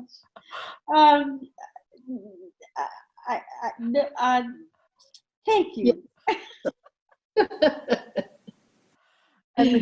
I love improvising, though. I just love it so much because you're so really free to look at the other person and really listen and just be there. You know, it's just because you really have to listen. Otherwise, what you say would be nonsense, you know, instead of thinking about, well, what's the next line? And so I can't get enough of it. I do the whole thing again in a heartbeat. I love it so much. I love Stephen. Her character listens, but my character doesn't listen. My character just is on and sort of, it's that noise that's coming from the other person. You kind of move past that as quickly as possible. Meryl, if you were going to describe, what would be your best pitch for the film if you were going to tell someone this is what the film's about? Oh gosh. Well, it's like my old friend Mike Nichols would say, well, it's really about everything. It sort of is. It's sort of about, you know, technically it's 3 old ladies get on a boat and 2 young people, and everybody has their own agenda, and a mysterious person circles in and becomes very important. But it's a mystery, like life is a mystery. And I just have seen it now twice, and it's deeper and weirder and better, you know, each time. So I don't know. I'm not good at that kind of capsulizing way of saying, oh, it's this, this, this. But it takes kind of a swerve at the end. It takes a swerve. I like that. What do you think? Why do you think it took Hollywood so long to realize this was a perfect combination to have 3 incredible actresses of a certain age come together and headline a great movie?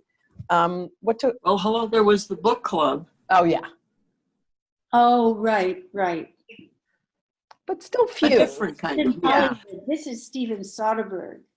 Yeah. I understand. But I think he just wanted to work with Meryl again. Yeah. We got her age group. I think Stephen did want to work with Deborah. I think that was the birth of this whole thing, because their sensibilities very aligned, and in terms of, you know, the things that they're interested in. Existential questions of it didn't really, I feel like the fact that we're 3 older women was in some ways incidental to what the questions of the whole thing, what it was circling. I like that. I like that point of view. What's about to happen on our plaza is you're all going to get your very first COVID vaccine. I'm excited. She's excited. 3, 2, 1, champions! So grateful. That close to prom. Here we go. Good morning, everybody. Welcome to Today. Future's looking bright. Are you ready? We're going to do our part to spread the word on the importance of vaccines, so crucial for reopening America. A big day around here. A very special naturalization ceremony. Many of them doctors, nurses, other essential workers. If you are a nurse, thank you. Spring has sprung, guys, and we want to fill this season with some fun and surprises. Yes. This is the face of excitement. Celebrating Earth Day. Let's change the world. Love it! Our Across America journey here in Louisville, Kentucky. Cleveland. Reporting on an America rebuilding after the pandemic. How narrow of a window do you have to really get kids back where we would want them to be? NBC Nightly News with Lester Holt. Good morning, everybody. Welcome to Today. Future's looking bright. Are you ready? We're going to do our part to spread the word on the importance of vaccines, so crucial for reopening America. A big day around here. A very special naturalization ceremony. Many of them doctors, nurses, other essential workers. If you are a nurse, thank you. Spring has sprung, guys, and we want to fill this season with some fun and surprises. Yes, this is the face of excitement. Celebrating Earth Day. Let's change the world. Love it!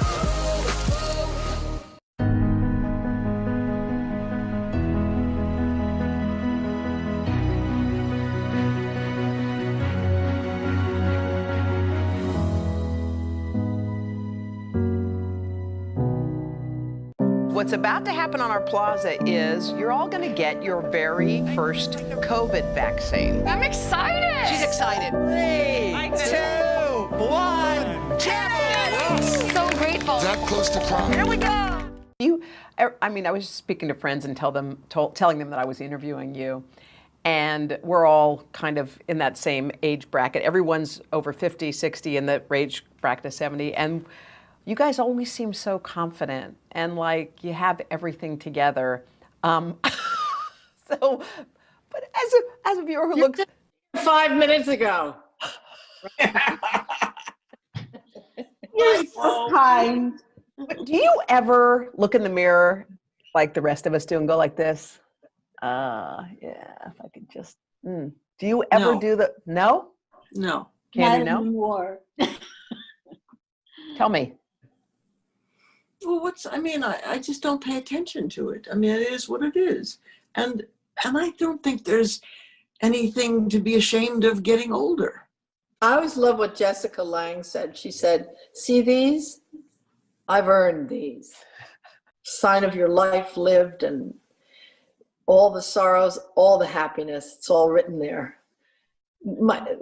Didn't you love that movie Reds, where in the very, very beginning, I think that was the first time anybody had ever put real old people, in close-up in a movie.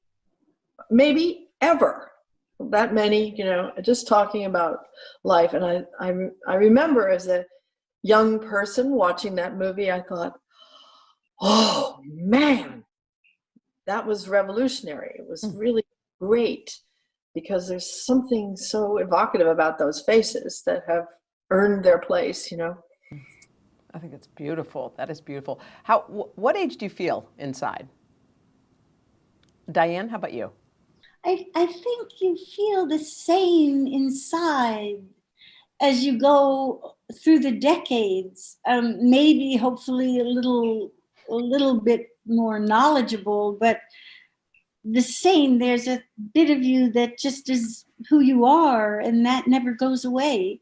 And then the outside deteriorates.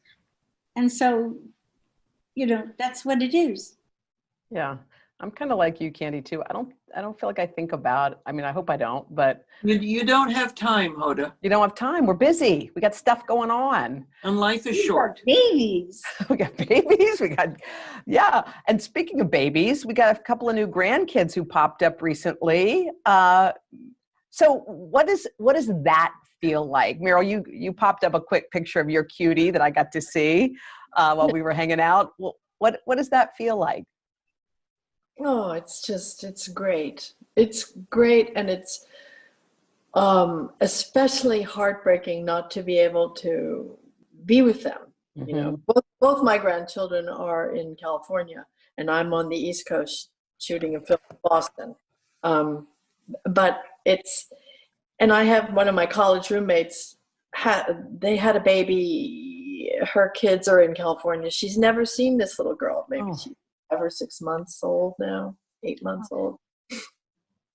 And it's, that's a special kind of, but just knowing that they're in the world and getting these, oh, thank God, whoever invented this, Yes. That's Steve Jobs or one of those people. Candy, how is little Anthony Fauci? I can't get enough. Oh, I can't get enough. It was great, wasn't it?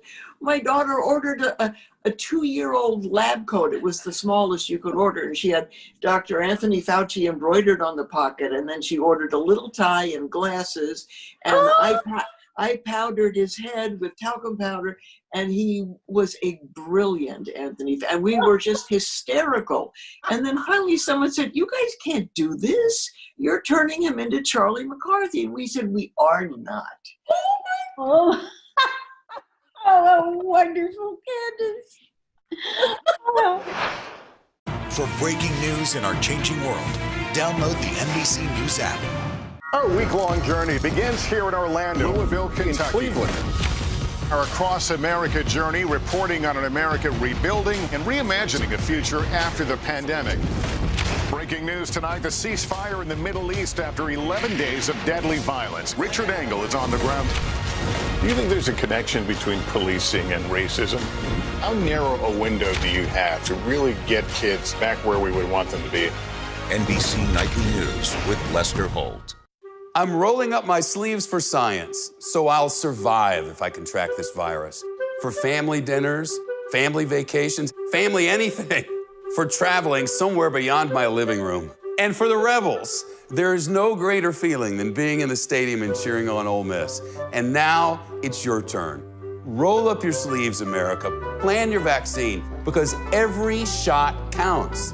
Visit planyourvaccine.com and make your plan. It does seem as if this White House doesn't want to bring a lot of high-profile attention to the issue. What efforts might depoliticize vaccine hesitancy?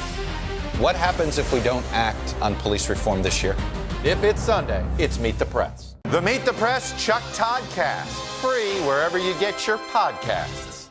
For breaking news in our changing world, download the NBC News app. Candace, I was thinking about how many groundbreaking things you've been in your life, and I was thinking a lot about Murphy Brown for some reason. I actually just watched an old clip before we sat down, the whole Dan Quayle situation. Oh. I know, and you were on the cover of Time, and so many things were groundbreaking at that time. Was there anything during the Murphy Brown era that you thought, well, we let's tackle that, but you were a little reluctant to? It maybe felt like a bridge too far. Well, the pregnancy was close. Yep.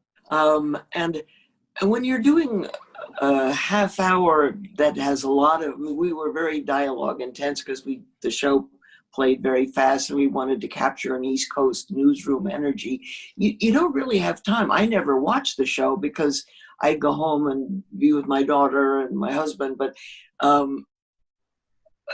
Diane English and the writers would take on things, and we had a sort of quiet dinner before the baby was introduced, and we decided that the best way would be to have him be the baby from her ex-husband. So, but of course it still made everybody crazy. If you could wave a magic wand and change something in Hollywood, since you were, is there anything you would change? How, is there anything about Hollywood that you would change if you could do it right now, Candy? Huh. I live in New York, so I don't even know what it's like anymore. There's more equitable representation on sets, but not enough, but there's a beginning. There's a lot more women in positions on the crew and writers, and there are people of color, but so that is changing, and they, in a sense, have been forced to change by different decisions that have been made. And Hollywood, there's no more movies as they were, really, except a few of the franchise movies. So we're all experiencing entertainment very differently, which is online. Mm-hmm. Okay, and do you guys mind if we do a little quick rapid fire? Okay, here we go. Here's a rapid fire question. All right, I'll start with Diane. Diane, what's the one thing you cannot leave your house without? Glasses. Meryl, how about you? The same. Same. Candy? And my phone, but every time I leave the house, I forget my phone, and then it's an hour and a half. Candy, how about for you? My dog. Oh, your dog. Okay. What is the one misconception people have about you, Candy? I don't think they have any conception anymore. It used to be that I was sort of an ice princess, but I think that's gone. I don't know. Okay, Meryl, how about you? That I'm an intellectual. Diane, how about you, Diane? I don't think I don't think people have anything. I don't know what people think, That you're a serious New York actress. Oh, gross. Okay. Well, gross. Am I right. serious? That's terrible. Okay, hang out. Here's another one for you, Diane. What's the one thing or person who inspires you right now? Oh, wow. Steven Soderbergh. Okay. Candy, what's the one person or thing who inspires you right now? Stephen is really something. I'll go with Diane on that. Okay. And how about for you, Meryl? Person or thing that inspires you in this moment? Well, I am really, really impressed by Dr. Anthony Fauci, the real Dr. Anthony, not the little real Dr. Anthony. I think that to get up every day, so he's an older gentleman, and face the fury of people and yet hold on to what he knows is right. It takes a lot. And yeah. Okay. And this is the last one. What do you want for Christmas this year? Candy, we'll start with you. I would like people to recover their jobs. Okay. Diane? Yes, and recover their health. Yeah. Meryl? And their hope. Yeah. Yeah. Those are three perfect things. Ladies, thank you. I know it took us a bit, but we all got here. We're all here together. By the way, it's been my honor and what a privilege. I mean, I know we're virtual and Zoom, but boy, I feel so lucky sitting in my seat right now. I know it meant the world to me. So thank you for getting up and for hanging with us. Thank you. Oh, no, it's always a pleasure. All right, guys. Thank you. Being in high school right now does come with an extra set of challenges, but wait until you meet the 5 young people behind the hit podcast Teenager Therapy. Their open and relatable peer-to-peer conversations have been a go-to source of support for teens across the country. Check it out. Hey everyone, welcome back to Teenager Therapy. It's the podcast that surpassed 100,000 downloads and caught the eye and ear of everyone from BuzzFeed to the New York Times. Anxiety is basically, that feeling when you're about to speak in front of the class or you're about to get some test results and you're like super nervous, you feel it in your stomach. Butterflies in your stomach? Yeah, it's that, but you feel it all the time. Oh. Launched in 2018, the 5 teens from Anaheim, California have produced almost 100 episodes, featuring casual and candid conversations on everything from anxiety and acne to dating and the demands of high school. The intro to your podcast is Teenager Therapy. Because we have problems too. From what you've seen, what are some of the most common issues you feel teenagers are facing right now? Well, I do know that lots of our listeners, they really enjoy listening to our relationship podcast. I don't know why. On a more serious note, I would get a lot of comments about anxiety type episodes where we really talk about people being vulnerable, family issues. The episodes that stood out to me was my coming out episode, but a lot of our listeners could really imagine themselves in my shoes. I think our listeners just want to feel comfort. What has been the hardest part of the past few months for all of you? Having to miss out on creating memories because it is our senior year. Yeah. And I've always romanticized senior year, being the best year. But, it's not really the same anymore because of what's happening right now. You are all seniors in high school. Your learning is entirely remote. How do you all feel about that? It's definitely easy to get distracted because I have my phone. I have my family here too. They'll just be like, oh, can you help me? And I'm just like, I'm in school.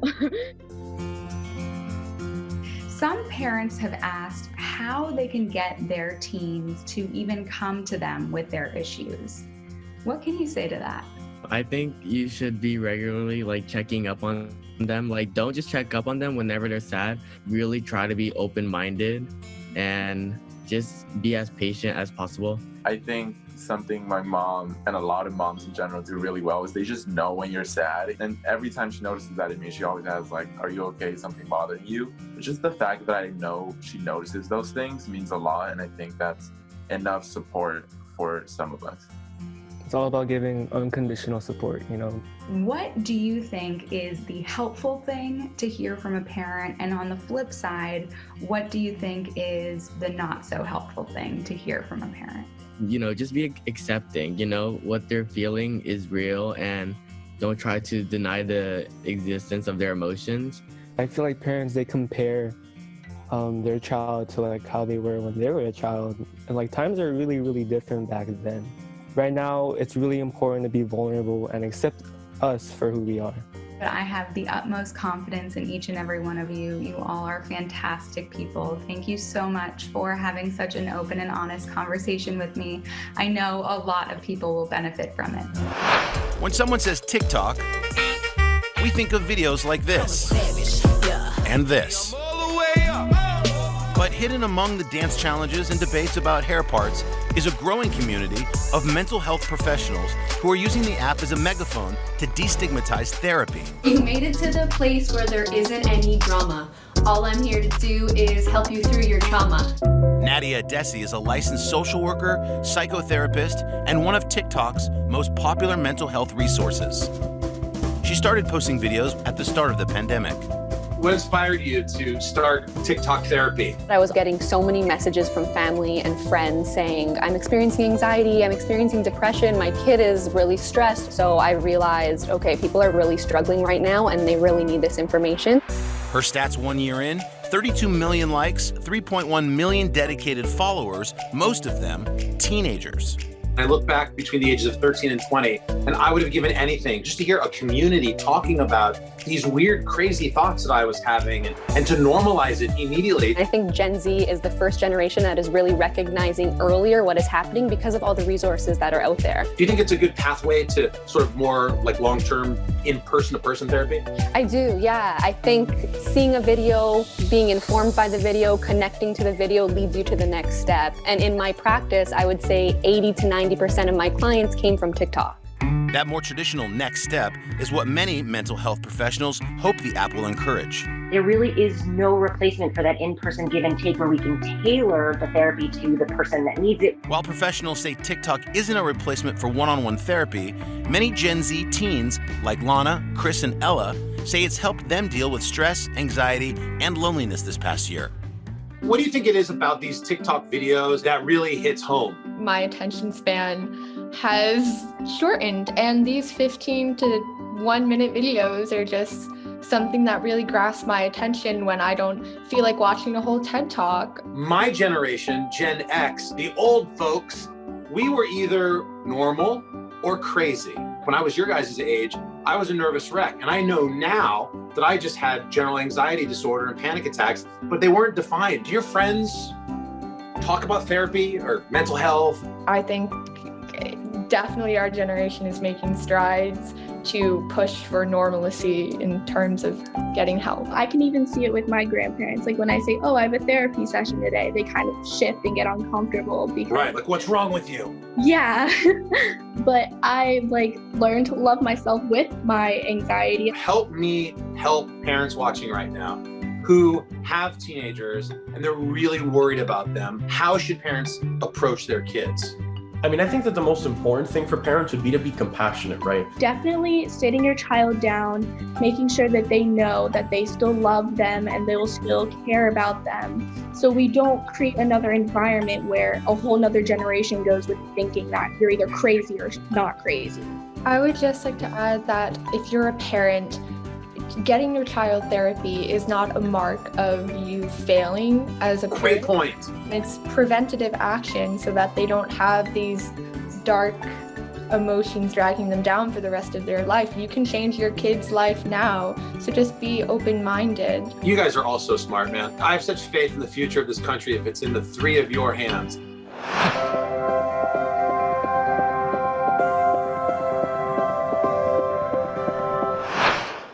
Good morning, everybody. Welcome to Today. Future's looking bright. We're going to do our part and get vaccinated live. A very special naturalization ceremony. This is a really inspiring group. Celebrating Earth Day. Let's change the world. Love it! What's about to happen on our plaza is you're all going to get your very first COVID vaccine. I'm excited. She's excited. 3, 2, 1, get it! So grateful. That close to prom. Here we go. Ready, actors. An indie horror film, a talented young actress, and a deadly shot. Dateline's newest podcast, Killer Roll. Action! Subscribe for free wherever you get your podcasts. I'm rolling up my sleeves for science, so I'll survive if I contract this virus. For family dinners, family vacations, family anything. For traveling somewhere beyond my living room. And for the Rebels, there is no greater feeling than being in the stadium and cheering on Ole Miss.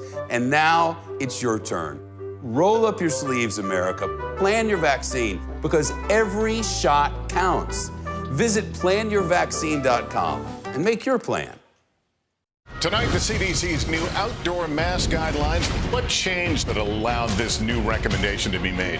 If we do nothing, what happens to a city like Houston? You're going to repeat this movie over and over again. NBC Nightly News with Lester Holt.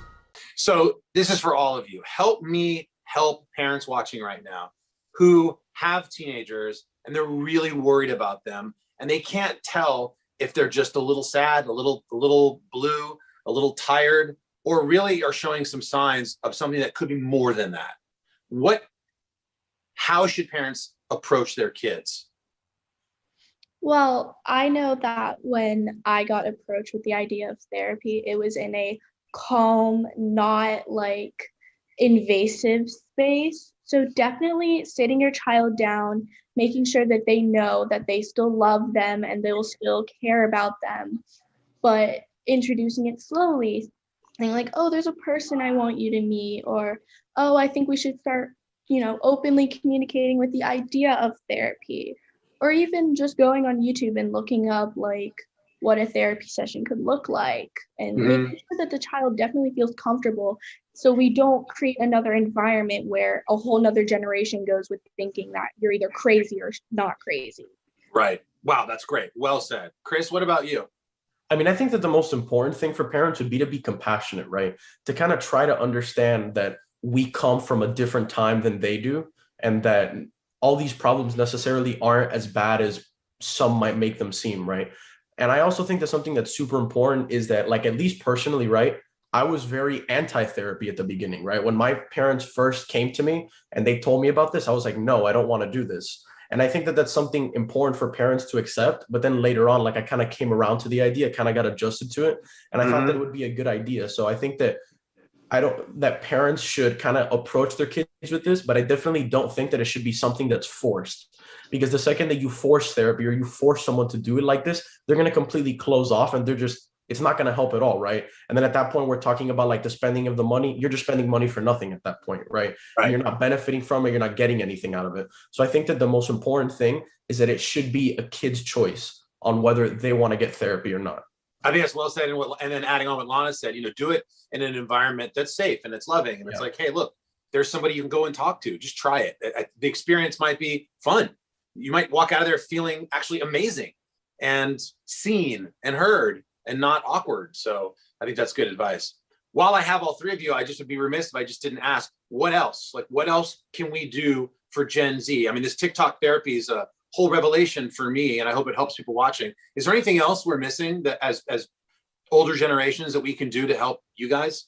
I would just like to add that if you're a parent, getting your child therapy is not a mark of you failing as a parent. Great point. I think not getting them therapy when they say, I want therapy, is a mark of failing, because, that is, like I said, maintenance, that is help. to your kid, and it's preventative action so that they don't have these dark emotions dragging them down for the rest of their life. You can change your kid's life now, so just be open-minded. And maybe get on TikTok yourself if you want to like see what it's about. I think we hold all these stereotypes and prejudices against things we don't know of, things that are foreign to us, but there doesn't have to be a generational gap. Just open dialogue and creating a comfortable environment and really trying to understand what your kid is going through. Like, no other generation has really had this giant pandemic, and like they've had other social events impact their life, but this is something unique to us. So yeah, just trying to understand. Wow, that's so great. Great point. Alana, what about you? What else can we do? What are we missing? Help me out. One of the things I'd like to add is that when it comes to like Gen Z, not to put us in this bubble and stereotype, but the fact that everyone finds comfort and everyone finds a sense of sanity in different things. So being more acceptance of maybe them wanting to sprout out to art or, you know, a sport, or, you know, even like little crystals that people believe in that, you know, have a certain power, and just religion, just being accepting of everybody as a whole, because everyone finds their sanity differently, you know, so not being like, ew, you draw, that's nerdy, you know. They might find their comfort and their bubble in that. Right. And we should be accepting of those things, of course. Yeah. Great point. Chris, how about you? What else you want to add? What are we missing? Well, something that I think, this is actually something that my therapist, it was an analogy that she had used, and I think it's actually really important. I think that like the older generations need to stop thinking that everything in life is going to be a right angle, that everything's just going to look perfect. It's going to be a 90-degree angle and it's going to be perfect. But there's always going to be deviations, right? Like it's not just a straight path. There are going to be curves and there's going to be bumps along the road. And I think that people need to accept the fact that there are going to be difficult times and not shy away from them, not ignore them, not bury them, push them down. I think that the most important thing is to try to face these problems. And like you were saying, for parents to just help their kids face these problems, to figure this stuff out, because it's a lot easier to kind of handle all of this stuff when you're a kid than it is when you're an adult, right? So we have to worry about school and all that kind of stuff, right? But school doesn't have the same stress as a job, right? Of taking care of a family, of things like that. So if we can try to just nail these things down and help our anxieties, our depressions, our mental illnesses right now, it's going to be really helpful for everyone, not just ourselves, but our kids and people in our lives. And you guys are all so smart, man. I have such faith in the future of this country if it's in the three of your hands. This has been so enlightening, and I'm so impressed with all three of you, and I can't thank you enough. And I hope people watching this, both parents and your own fellow peers, just also walk away with, let's just be kinder to one another. You know, let's just be more accepting of people's differences. Let's not judge them, and let's just, you know, help each other out, because we're all in it together. You guys are leading the way for that. Hi, everybody. Good morning. Welcome to Today. Future's looking bright. Half of all U.S. adults now fully vaccinated. Al is in Cleveland for our Reopening America series. This is the greatest location in the nation. Music is back. Y'all were exactly what we needed. Right now on NBC News Now. Here in Chicago, about 20,000 middle schoolers returning to school today. They also took advantage of existing vaccine distribution networks throughout Alaska. It does seem as if this White House doesn't want to bring a lot of high-profile attention to the issue. What efforts might depoliticize vaccine hesitancy? What happens if we don't act on police reform this year? If it's Sunday, it's Meet the Press. Good morning, everybody. Welcome to Today. Future's looking bright. We're going to do our part and get vaccinated live. A very special naturalization ceremony. This is a really inspiring group. Celebrating Earth Day. Let's change the world. Love it! I'm rolling up my sleeves for science, so I'll survive if I can track this virus. For family dinners, family vacations, family anything. For traveling somewhere beyond my living room. And for the Rebels, there is no greater feeling than being in the stadium and cheering on Ole Miss. And now it's your turn. Roll up your sleeves, America. Plan your vaccine, because every shot counts. Visit planyourvaccine.com and make your plan. It has been a long year. Yeah, where it's been anything but normal. Well, now there's hope. The COVID vaccines. I know. It's been a little confusing. Like really confusing. So It's more important than ever to make a plan. Visit planyourvaccine.com to find out where and when to get your vaccine. What are you waiting for? Roll up your sleeves and plan your vaccine. Plan your vaccine. Plan your vaccine. One San Francisco-based company is providing a friend to chat with. It just so happens that friend's a robot. Meet Woebot, an on-demand therapist powered by artificial intelligence. Because that's the kind of tool that Woebot is. It's there for you when you need it. It's therapy at the touch of your fingertips, anytime, any place. Woebot is a sort of in-the-moment emotional assistant, friendly character that just texts you on your phone every day and says, hey, how's your day going? How do you feel? After years of clinical research at Stanford, psychologist Allison Darcy founded Woebot using the principles of cognitive behavioral therapy, or CBT. It's based on this idea that it's not events themselves that upset us, but it's really how we internalize things. And so CBT teaches people to take a step back for a moment and gather some objective evidence of their thoughts and feelings. It's a very practical approach to mental health. Woebot engages in daily check-ins that can last anywhere from 5 to 10 minutes. Over time, the chatbot builds an emotional model of the user, helping identify distorted thinking. What we might have underestimated to begin with is the power of the tiny conversation in the moment that you need it.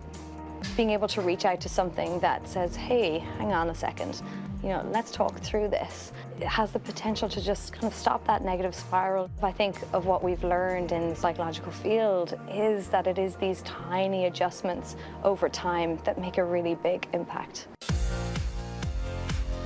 It's exactly what college student Shishi Feng was looking for after the pressures of freshman year left her anxious. I started researching for online therapy. That's when I came across Woebot. At first, Shishi used the app daily. He teaches you how to process your emotions and how to deal with them. Just a lot of tips and tricks. Today, she sees a therapist, but continues her relationship with Woebot. It's filling in the blanks whenever my therapist isn't available, and whenever I'm feeling really down or really anxious, really depressed, Woebot is kind of like this safe space for me to share my thoughts and feelings. Since its launch last year, an estimated 2 million conversations taking place each week across 130 countries. Depression has already become the leading cause of disability around the world. At the same time that these mental health needs are increasing, there's a huge shortage in mental health professionals available. Darcy hopes that Woebot can help bridge that gap. Woebot will never replace therapy because there's no replacement for human connection, and there never really will be. The fact that Woebot is not human is part of the thing that makes it so useful. Sometimes it's easier for people to confide in something when they know it's not human. Psychiatrist Dr. Sue Varma joins us now to answer a few questions about the app. So, Doc, do you think this is a good idea? I think that it certainly can help people who are already in therapy. It's certainly not meant to replace it. So much of cognitive behavioral therapy focuses on what's happening in between sessions, right? So therapy doesn't happen in a vacuum. As a trained cognitive behavioral therapist, I give people homework assignments to track their mood, to challenge their distortions in thinking, and this app can be a supplement. It's even for some people who are not sure about therapy, right? It's an entry point. And also it can be a booster for people who have finished a course of therapy. Cognitive behavioral therapy is meant to be time limited, it's evidence-based, it's solutions oriented, and it really requires people to be proactively engaged. Dr. Varma, thank you so much. Thank you. We also want to remind folks the privacy policy. Absolutely. Make sure they're paying attention to the privacy policy. Absolutely. Dr. Varma, thank you so much, and be right back.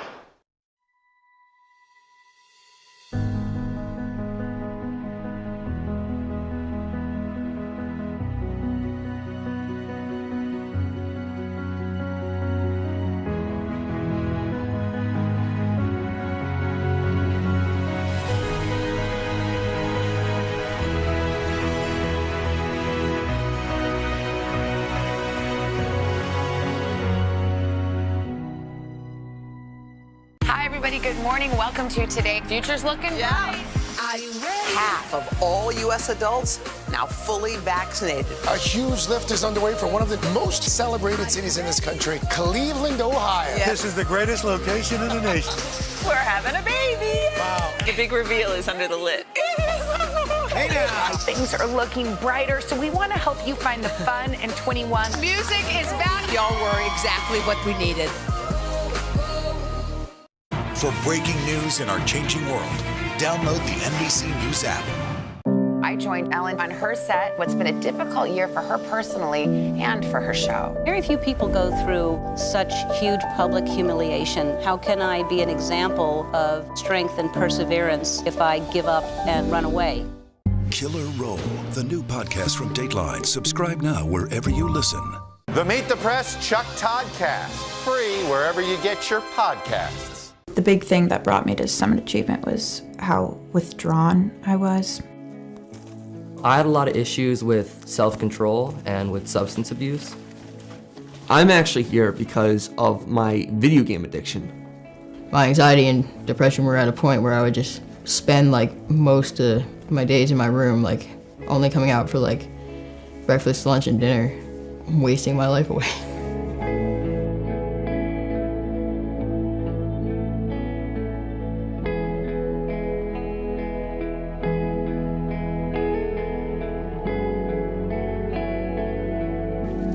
So they're grouped by what they are working on. A group with anxiety, and they're working with other students who are dealing with anxiety or substance use. Primarily it's anxiety and depression. The average day is 6 to 8 weeks. There's more and more research showing us that just spending time in nature is good for people's mental health, and especially young people. Amanda and I just scoped out camp, and we're planning on doing K-Tarp over there.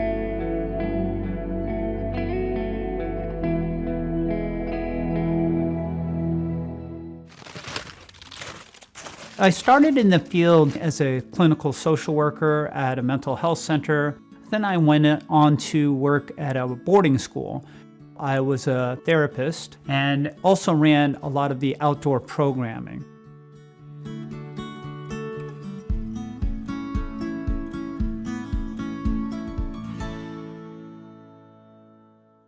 Back in those early days, you didn't see a lot of kids with anxiety. It was much more oppositional, defiant, anger outbursts, and drug abuse. But more recently, I would say in the last 10 years, they're not refusing to go to school to use drugs or hang out and party with their friends. They're afraid to go to school. They're anxious about going to school. There's triggers related to school. And so they just feel like they can't go there and they refuse. Most of our students at Summit have been doing very well in their lives up till about 7th, 8th, and 9th grade, when the executive demands and the social demands of school become greater and greater. Well, when I first came here, I was a little nervous. I mean, I've had therapy sessions before in my life, but never including wilderness. I was kind of just like, what? My views on it to start weren't super positive. You know, I was kind of dreading it. It's something I was getting pulled away from my home and everything I kind of knew. You brought a kitchen kit? Yeah. Even though there are still those kind of negatives, I've kind of opened up to a lot of the positives and seen like what it really can help me with. We got a hypothetical line parallel to this line right here. 3 days a week, they are at our facility, living in dorm settings, they're meeting with their therapist, and they are going to school. Hey everybody, let's make sure that we pack out the food. And so every Thursday, they go out on expedition, where they're challenged to go out backpacking and camping. All right, everyone, let's go. We take our students out winter backpacking. We're hiking with snowshoes on, and when you're carrying a 40-pound pack, that is a very athletic activity. And then on top of that, they're also sleeping outside, you know, in the snow, and we set up tarps. Spending that time in the woods gets rid of a lot of distractions of today's world and gives students the time and the space to process what's going on in their life.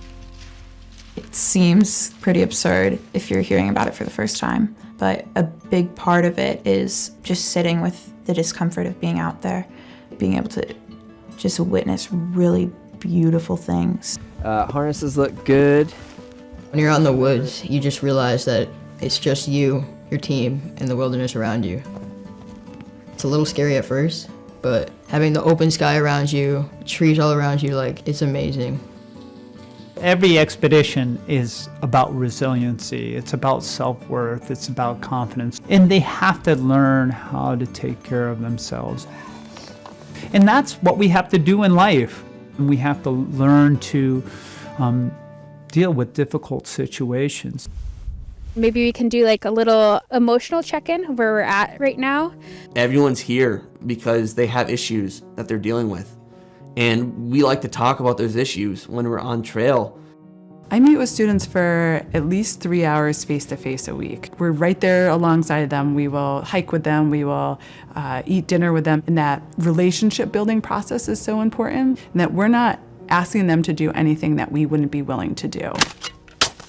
At intake, all of our students are given several assessments, both at the beginning of treatment and at the end of treatment. And our hope is to be able to capture where a student is at when they enter treatment and where is a student at when they are getting ready to discharge.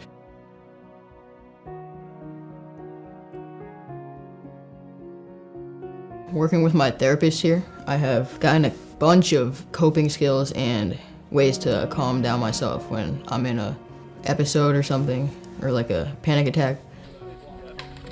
Now, anytime that I'm having a hard moment, something I do that seriously helps so much is I'm like, yeah, like this is kind of tough, but at least it's not raining on me right now. I've got one thing going for me. And then I can start coming up with a lot more.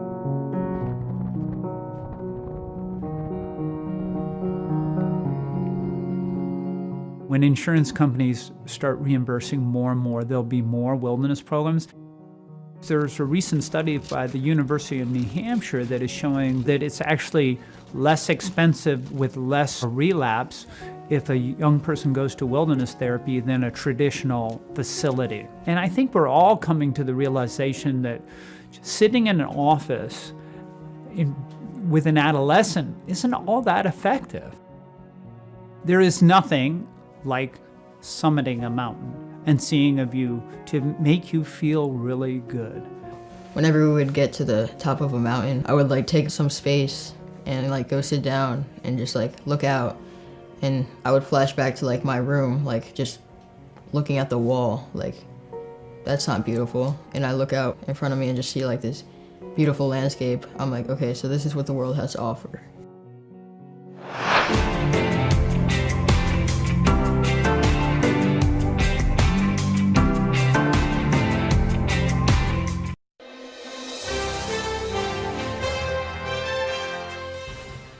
I found a loss in my community, my friends. Something changed, and I had no idea what the future held.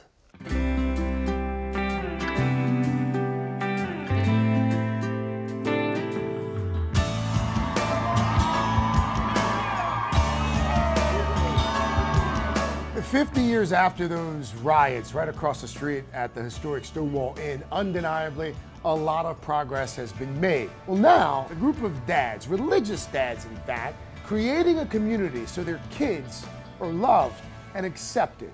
My name is Jake Abhow, my son is John, and I was part of a group of fathers that started Dragon Dad 6 years ago. My name's Drew Armstrong.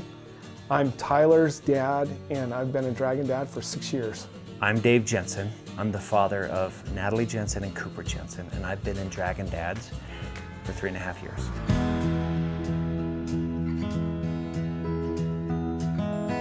So I was raised in a Christian church, and I was taught that being gay wasn't God's way.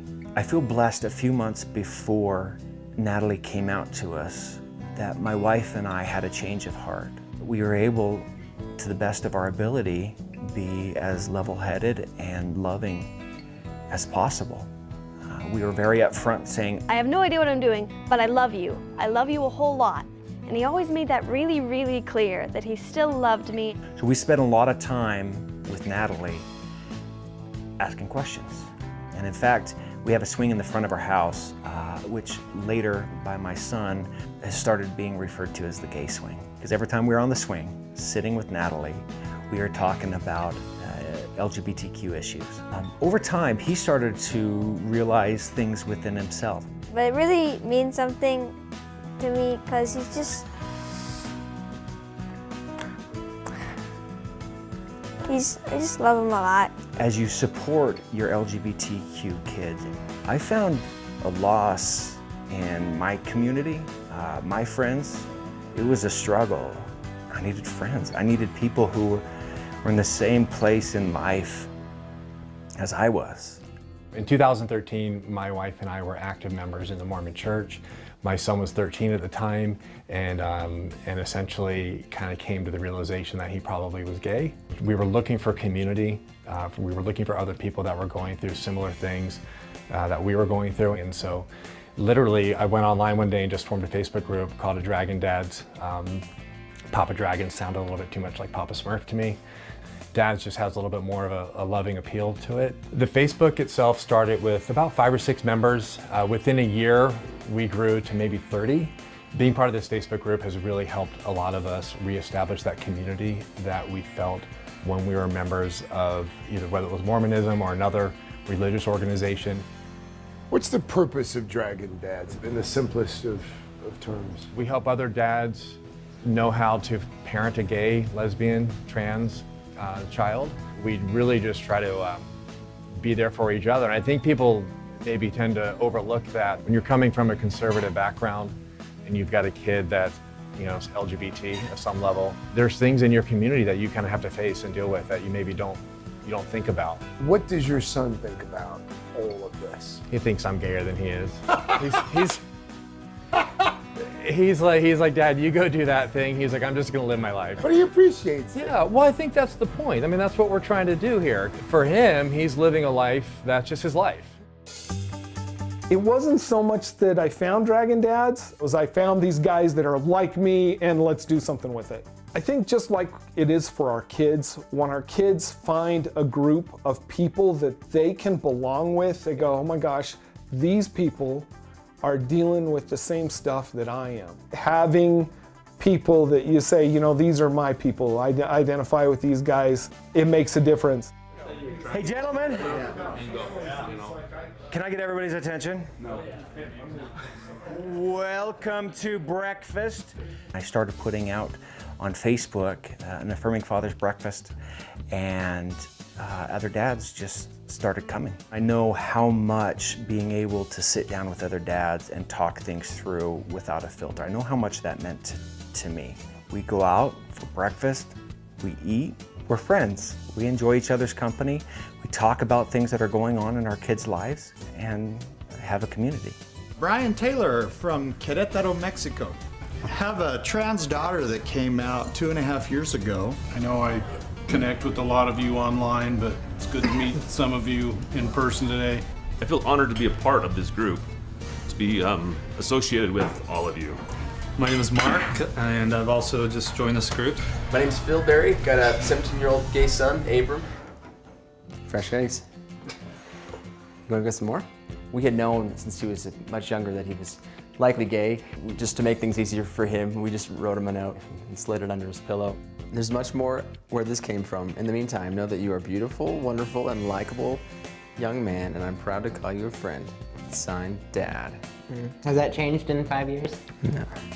The Dragon Dads helps us be more outspoken in our own spheres. Just knowing that they're out there and that they've got our back, it really means a lot to have that network of support.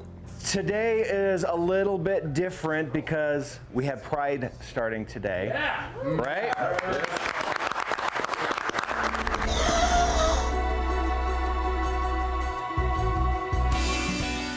I came up here from Arizona to march in this parade with our group. We like to think that we're just flies on the wall here and really just are here to help if we're needed, but ultimately this isn't about us.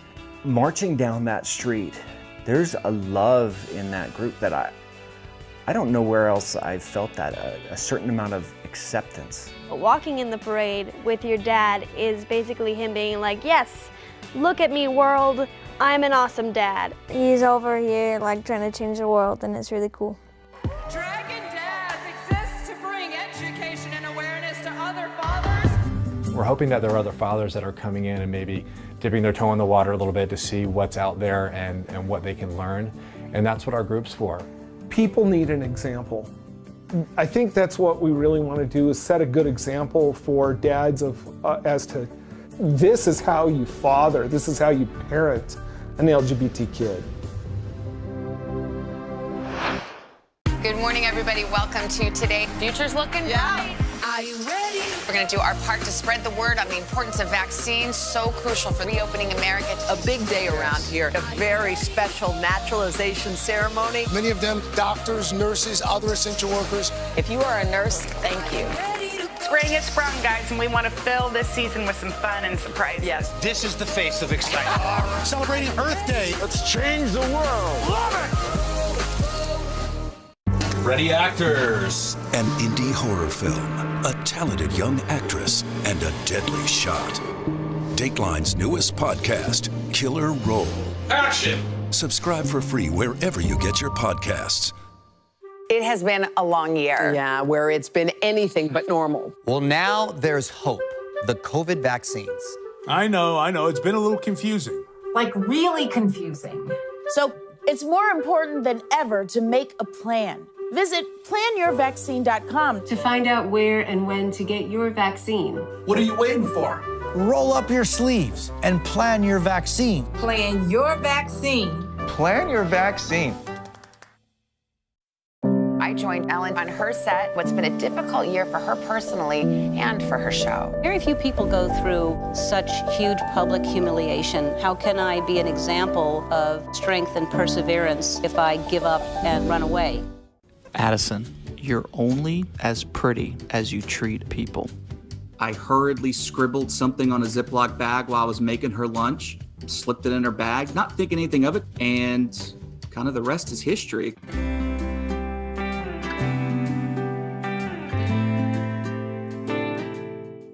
A few years ago, after moving his family around from city to city chasing career opportunities, Chris Yandel decided he wasn't doing enough for his then 9-year-old daughter, Addison. He tried to change that by slipping daily handwritten notes of inspiration into her lunch bag. And just like that, Dad Lunch Notes was born. Does she still enjoy the Dad Lunch Notes? It depends what day it is, Craig. And that's okay. I do it to show that I have her back all the time and I'm always here for her. Chris realized he wasn't being the best dad around the same time he was struggling professionally, having recently lost a high-profile PR job in college athletics. At one point, you wrote you were a dead man walking. Pretty much. What'd you mean by that? I had been given one of the highest awards in my profession in college public relations and athletics. And 2 years later, I was let go from a job. And I felt like I let my family down, specifically my kids. Growing up, Chris knew all about the plight of being that new kid in school since his dad also moved the family around for work. How much of this project was also influenced by your own childhood? A lot of it was, growing up, moving around a lot. I never really had a place that I could call home. And I didn't want to do that to my kids, but I ended up doing to them anyway. Both Chris and his wife, Ashley, had endured the pain of bullying in their youth and soon recognized the signs in their daughter. There were a lot of red flags there. Her body language, her reaction, grades. And did that change the kinds of notes you wrote? It definitely changed the tone. I want her to know that, hey, not everything's going to be sunshine and rainbows. It may not be the way other dads do it, but this is my way to help. Knowing what I know, I think it's probably safe to say your dad was a lot like mine in that they didn't emote. That is correct. Is that a stereotype that you were deliberately trying to crush? Absolutely. That's a stereotype that I don't believe in. And it's also kind of how men shouldn't have mental health issues. And it was those multiple stereotypes I wanted to throw away. Chris took his Lunch Notes project public in 2018, compiling it into a book. Now, over 600 dad notes later, Chris has continued to write throughout the pandemic, even when his daughter Addison, now a 7th grader, was schooling remotely. If you did write Dad a short note, what would you write? It would basically say something about me, like how much I care about him and like how much it would like to give him like a note to stay on the right path, Have you ever read one and you thought, my dad, God, when will he stop with these notes? Yeah, multiple times, because it was like a really bad dad joke and it just made me like cringe.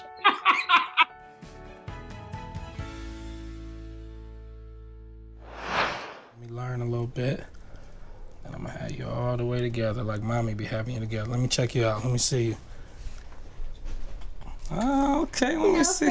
Not yet, not yet? No. I ain't got it yet? All right, sit back down. Let me try again.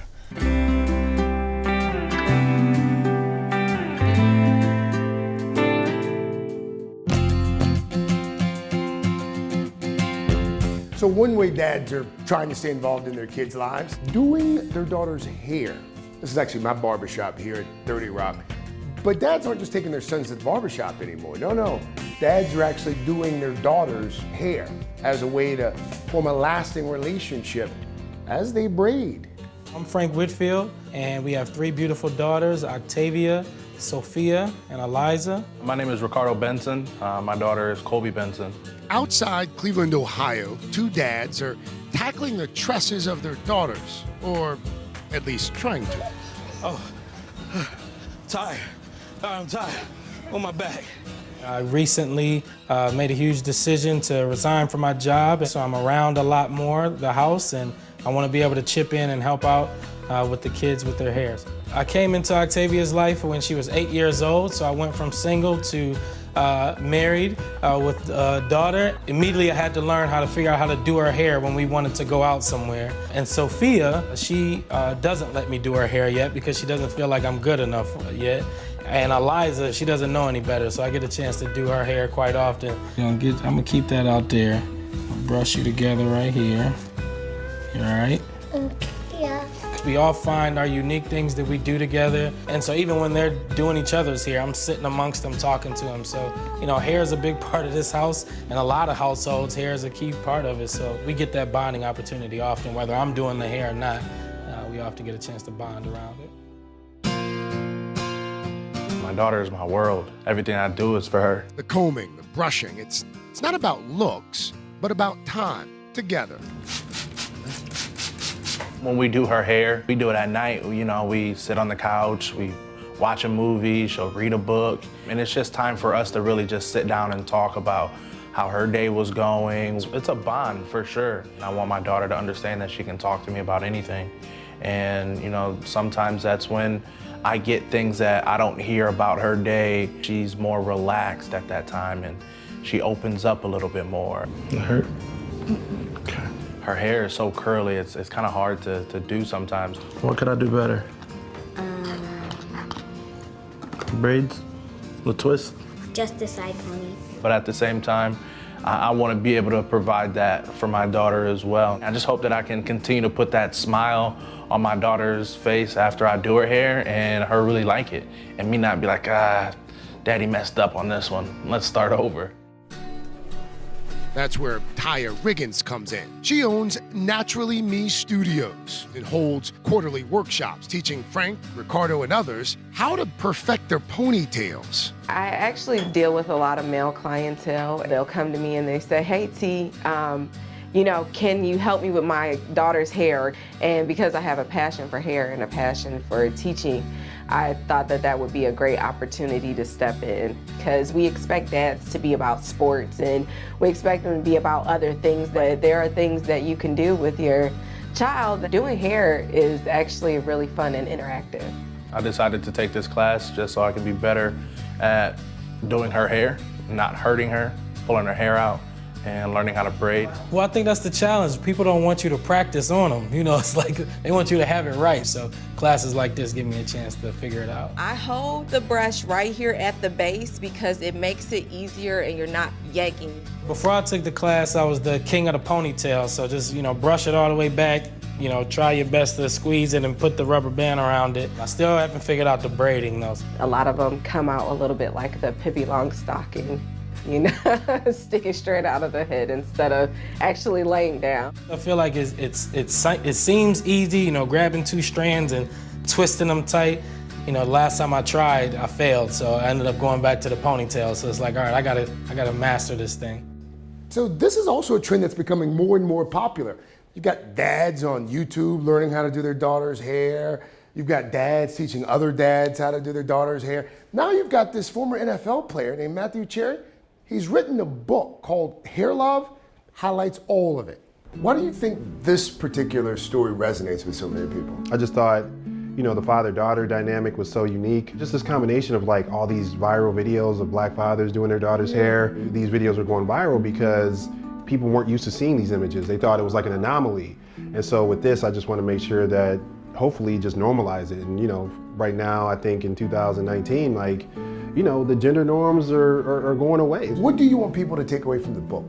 I think there's a big stereotype that African-American men aren't involved in their kids' lives. And so just trying to normalize and show that, you know, yeah, we definitely, not only are we a part of our kids' lives, like we'll do things that you probably didn't think that we would do, like doing hair and, you know, things you do because you want to show your daughter that she's the most important thing in your world.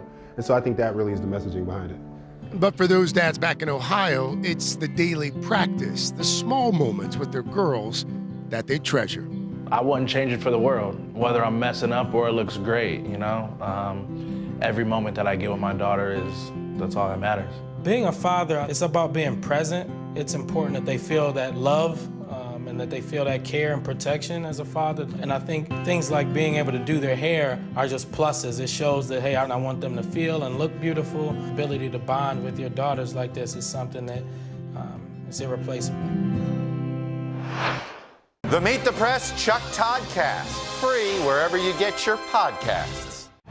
Right now on NBC News Now. Here in Chicago, about 20,000 middle schoolers returning to school today. They also took advantage of existing vaccine distribution networks throughout Alaska.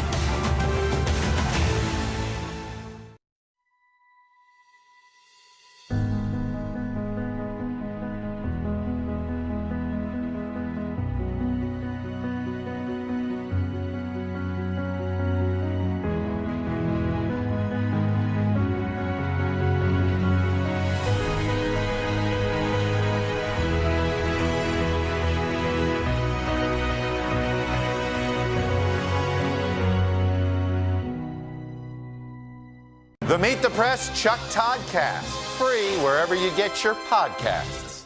Congratulations to Lester Holt, the most trusted TV news anchor in America, on receiving the prestigious Edward R. Murrow Lifetime Achievement Award for a career dedicated to excellence in journalism. Tonight, the CDC's new outdoor mask guidelines. What changed that allowed this new recommendation to be made? If we do nothing, what happens to a city like Houston? You're going to repeat this movie over and over again. NBC Nightly News with Lester Holt. Our Across America journey here in Louisville, Kentucky, Cleveland. Reporting on an America rebuilding after the pandemic. How narrow a window do you have to really get kids back where we would want them to be? NBC Nightly News with Lester Holt. Killer Roll, the new podcast from Dateline. Subscribe now wherever you listen.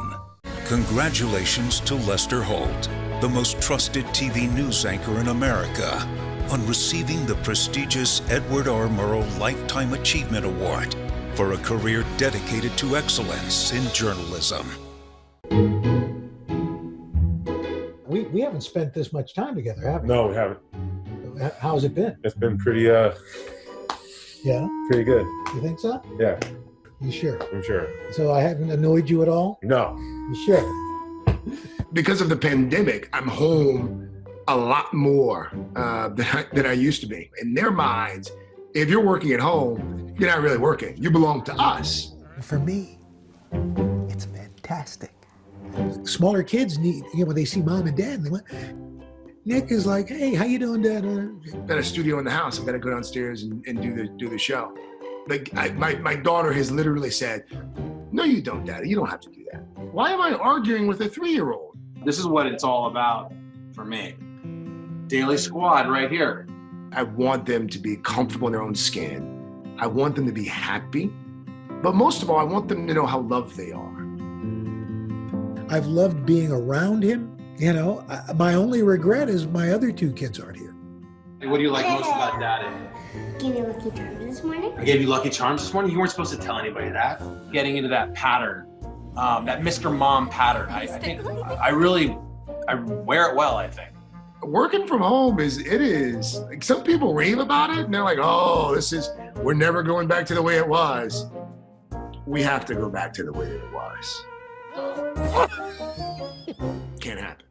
What's one of the things we do almost every night together? What we're cooking. I've also got some leftover ribs. Nick has been my camera person. That's a wrap. I watch him, and he obviously has some challenges, but it doesn't stop him. My only regret is that, Nick never got to meet his grandfather. I know how proud he would have been of all those children. A caring dad. Oh, thank you. Thank you. Kid-generated imagery. Jackson, of course, has been helping me out in the graphics department during Popstar. Rest your arms, I'll tell you when. We were doing it via FaceTime, and I didn't think that we were able to put the little graphics up in the corner, so I thought it would be sort of endearing and cute to enlist Jackson to help me. And I thought it'd be funny because it's just his arms, it won't be his face, so that's kind of a win-win. And sure enough, he really just took a liking to it. He's shown a lot of good work ethic, which of course, that's one of the great traits that I have been taught by my father. Since we've been spending so much time together, obviously you love your kids. I find that I really like my kids. We gotta keep the tradition going. We gotta get our Father's Day happy hour on. Here, pour it in the camera. Cheers, Franz. Last time we got together, nobody had heard of COVID or a pandemic. And now here we are. If you had said to all of us 6 months ago, you are going to have more time with your children than you ever thought you would have, what would your reaction be? Have another drink. I mean, I would have loved it. You guys know, I feel I love my kids. I find myself working to get home. 5 months ago, passing in the night, but now, we have every dinner together, literally every night. What's been the favorite moment of fatherhood since we last did this a year ago? Playing basketball with Nick. Anywhere I take a shot, he's not even looking, and he's wow. Stuff away. And this time next year, you'll be a father-in-law. It was yesterday. I was struggling just putting Courtney's hair into 4 braids equidistant. And now I'm going to be walking her down the aisle in a year. And then a few years from now, you'll be a grandfather. Shut up! That's why I have the tattoos. So if you're thinking about dating either of them, you got to get through this guy first. All the dads out there, and to all the men who are dads to others. Amen to that. Happy Cheers. Father's Day. Happy Father's Day. Father's Cheers. Day, gents. Cheers. Love you guys. Happy Father's Day. Daddy, I love you. Daddy, I love you. Happy Father's Day. Oh, I love you guys. Now go clean your room. Happy Father's Day. I love you. I love you too. You smell good. I know.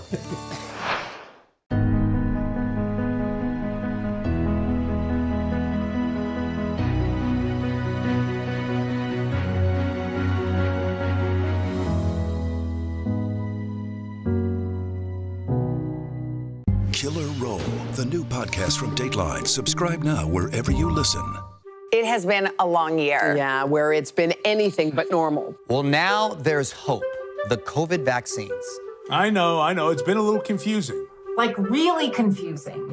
So it's more important than ever to make a plan. Visit planyourvaccine.com to find out where and when to get your vaccine. What are you waiting for? Roll up your sleeves and plan your vaccine. Plan your vaccine. Plan your vaccine. Tonight, the CDC's new outdoor mask guidelines. What changed that allowed this new recommendation to be made? If we do nothing, what happens to a city like Houston? You're going to repeat this movie over and over again. NBC Nightly News with Lester Holt.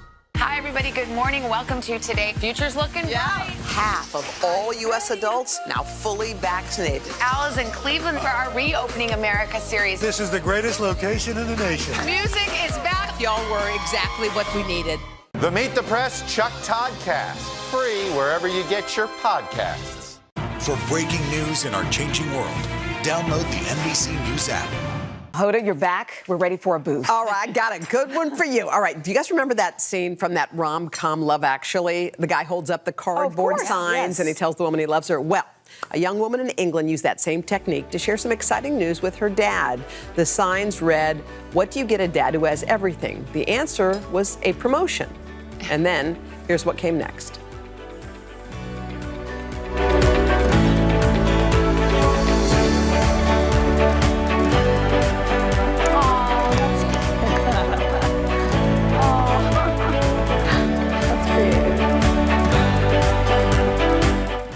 Oh, that is, look at his reaction. The daughter's been trying to start a family for a while, so her dad was obviously overwhelmed by that. Wonderful. By the way, I gotta say, one of the greatest things in life is getting a peek into people's tender moments like that. The fact that we get to witness that was super cool. How beautiful. Okay, now that goes every time I put a new one at the top of the list. Yeah. That's why we have the Boost Olympics at the end of the year every year. Welcome to Today All Day. All day? Today, all day. All day. This is a long way of asking who's your favorite character you've ever played? The unicorn. The unicorn. You gotta have the unicorn. What is she right there? That's why you're saying all these nice things? Yeah, she gave me the look. Sorry to disturb your day. Everyone's mad at you, Willie. Better make this fast. I don't want the wrath of Luna. When I see you, I always think, I wonder what his quote would be. Give us 6 minutes and we'll ask as many questions as we can. Welcome to Cold Cuts. Cold Cut. Cold Cut. My buddy Cal cooking with me. Dads don't babysit. It's called parenting. What was the first book you remember loving? Heart Smart Today with simple exercises to strengthen your heart. Make the most of your beach days. It's all about the tracksuit now. How good do they look? I now pronounce you husband and wife. Kiss the bride. This morning, a story of people helping people. You've received tons of letters from people who have been inspired. Let's do the weather out. Okay. All you gotta do is say, it's cold, it's warm, it's raining, it's snowing. That's it. One of our most favorite franchises ever, Ambush Makeovers. Okay. Look at it. It doesn't look so good. No, it doesn't look good. Will you judge us in a cook-off? I will, and you guys will definitely win something. Today, all day. All day? All day. Welcome to Today All Day.